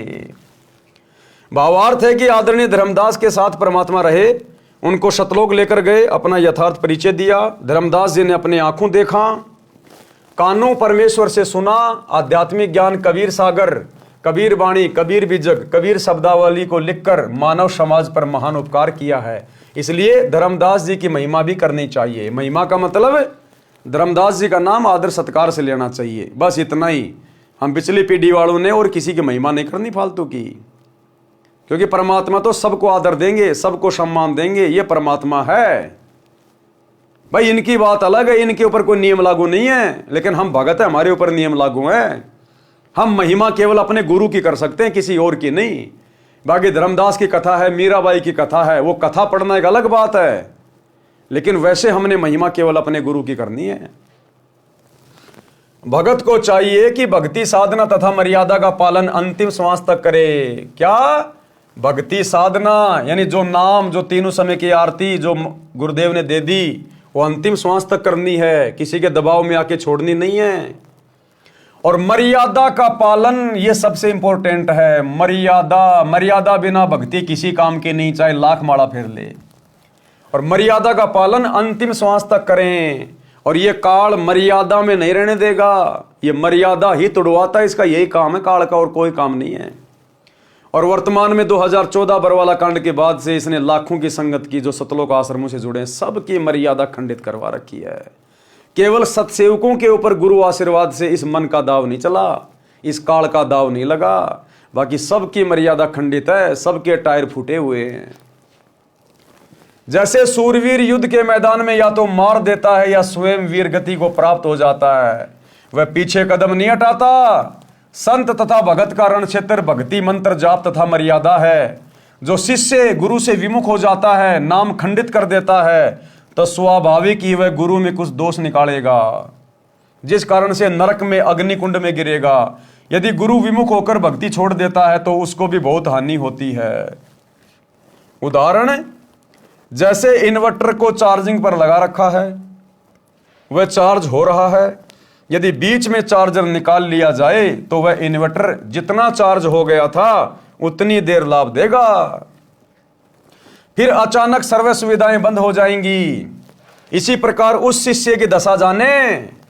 गुरु शरण में रहकर मर्यादा में रहते हुए जितने दिन भक्ति की वह शक्ति आत्मा में जमा हो गई। सतलोक आश्रम मैनेजमेंट हरियाणा से जुड़े हुए भाई बहन ध्यान से सुन ले भाई।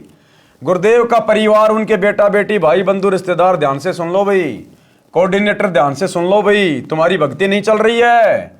जितने दिन तुमने गुरु जी की शरण में रहकर मर्यादा में रहकर भक्ति की, केवल तुम्हारी बैटरी चल रही है। बैटरी वर्तमान में तुम सबके नाम खंडित हैं और ये बैटरी कब तक चलेगी? जिस दिन तुम्हारा चार्जर खत्म, तुम्हारी बैटरी डिस्चार्ज, उल्टे दिन शुरू। गुरु शरण में रहकर मर्यादा में रहते हुए जितने दिन भक्ति की वह शक्ति आत्मा में जमा हो गई, उतनी आत्मा चार्ज हो गई। जिस दिन गुरु जी से विमुख हो गया, और गुरु जी की जिस दिन मर्यादा टूट गई उसी दिन गुरु विमुख हो गया। उसी दिन से भक्ति की शक्ति आनी बंद हो जाएगी। यदि गुरु विमुख, गुरु से विरोध करके गुरु त्याग देना होकर भी उसी गुरु द्वारा बताई गई साधना मंत्र आदि करता है तो कोई लाभ नहीं होता। जैसे बिजली का कनेक्शन कट जाने के पश्चात पंखे, मोटर, बल्ब के स्विच बटन दबाते रहो, न पंखा चलेगा न बल्ब जलेगा। यही दशा गुरु विमुख साधक की होगी, फिर नरक का भागी होगा। कबीर परमेश्वर जी ने कहा है कि कबीर मानुष जन्म पाए कर खोवे, सतगुरु विमुखा युग युग रोवे। कबीर गुरु विमुख जीव कभू न बचे, अग्नि कुंड में जर जर नाचे। कोटि जन्म विषधर को पावे, सरप के पाएगा करोड़ों जन्म। कोटि जन्म सरप को पावे, विष ज्वाला सही जन्म गमावे। बिष्टा टट्टी माही कीड़ा जन्म धरी, कोटि जन्म नरक ही पढ़ी। भावार्थ, गुरु को त्याग देने वाला जीव बिल्कुल नहीं बचेगा। भाई जो गुरु को परमानेंट ही छोड़ के चला गया उसका तो धरती पे क्या, कहीं किस ब्रह्मांड में ठिकाना नहीं है। कहीं भी नरक स्थान पर अग्नि के कुंडों में जल बल यानी उबल उबल कर कष्ट पाएगा, वहां अग्नि के कष्ट से नाचेगा यानी उछल उछल कर अग्नि में गिरेगा। फिर करोड़ों जन्म विषधर यानी सांप की जूनी शरीर प्राप्त करेगा। सर्प के अंदर के विष की गर्मी बहुत परेशान करती है। गर्मी के मौसम में सर्प उस विष की उष्णता से बचने के लिए, शीतलता प्राप्त करने के लिए चंदन के पेड़ के ऊपर लिपटे रहते हैं। फिर वही गुरु विमुख यानी गुरुद्रोही बिष्टा टट्टी गुहा में कीड़े का जन्म प्राप्त करता है। इस प्रकार गुरु से दूर गया प्राणी महाकष्ट उठाता है। तो भाई कभी शौपन में भी मत सोचना अपने गुरु जी से दूर होने की, अपने परमात्मा सतगुरु रामपाल जी से विमुख होने की कभी शौपन में भी मत सोचना, मर्यादा तोड़ने की। इस प्रकार गुरु से दूर गया प्राणी महाकष्ट उठाता है। आज भाई अपने परिवार का कष्ट उठा लो, अपने माता पिता की गालियां खा लो, 2-4 डुक्का मुक्की खा लो, लोगों की बातें सुन लो, इसमें भी हमारा फायदा है। अगर दबाव में आकर, लोक लाज में आकर, मर्यादा तोड़कर गुरु से दूर हट गए तो भाई लैट्रीन में कीड़े बनेंगे। फिर वो कष्ट बहुत भयंकर होगा, करोड़ों जन्म सांप के पाएंगे, वो कष्ट फिर सहा नहीं जाएगा। आज तो सहन कर लेंगे 2-4 थप्पड़ मुक्के, लेकिन फिर अगर आज गुरु जी से विमुख हो गए तो आगे के जन्म क्या होंगे, 84 लाख योनियां, वो सहन नहीं हो पाएगा फिर। इस प्रकार गुरु से दूर गया प्राणी महाकष्ट उठाता है। यदि गुरु नकली है तो उसको त्याग कर पूर्ण गुरु की शरण में चले जाने से कोई पाप नहीं लगता। कबीर गुरु दयाल तो पुरुष दयाल, क्योंकि गुरु खुद ही पुरुष होता है, इसलिए गुरु दयाल तो पुरुष दयाल, यानी गुरु राजी तो परमात्मा राजी। क्यों? क्योंकि गुरु स्वयं ही परमात्मा होता है। कबीर गुरु दयाल तो पुरुष दयाल, जे ही गुरु व्रत छुए नहीं काल, ऐसे भगत को काल छू भी नहीं सकता। भावार्थ, हे धर्मदास, यदि गुरु शिष्य के प्रति दयाल है, यानी गुरु के दिल में शिष्य की अच्छी छवि है, मर्यादा में रहता है, तो परमात्मा भी उस भगत के ऊपर प्रसन्न है। अन्यथा उपरोक्त कष्ट शिष्य को भोगने पड़ेंगे। पृष्ठ 160 का सारांश। इस पृष्ठ पर कुछ गुरु महिमा है तथा कोयल की चाणक्य नीति का ज्ञान है। काल का जीव सतगुरु ज्ञान नहीं मानता। अब काल का जीव सतगुरु का ज्ञान कैसे नहीं मानता, लगेगा भक्ति कर रहा है और सारी मर्यादा तोड़ के रहता है, गुरु के आगे भक्ति का दिखावा करेगा, पीछे से सारे काम वो ही करेगा। तो काल का जीव किस प्रकार से गुरु की भक्ति पे नहीं लगता, गुरु की बात नहीं मानता, इस विषय पर हम कल रात्रि 8 बजे आगे के वीडियो में समझेंगे। तब तक गुरुदेव भगवान हम सबको आज्ञा दे, इजाजत दे, आशीर्वाद दे। बंदी छोड़ सतगुरु रामपाल जी भगवान की जय हो।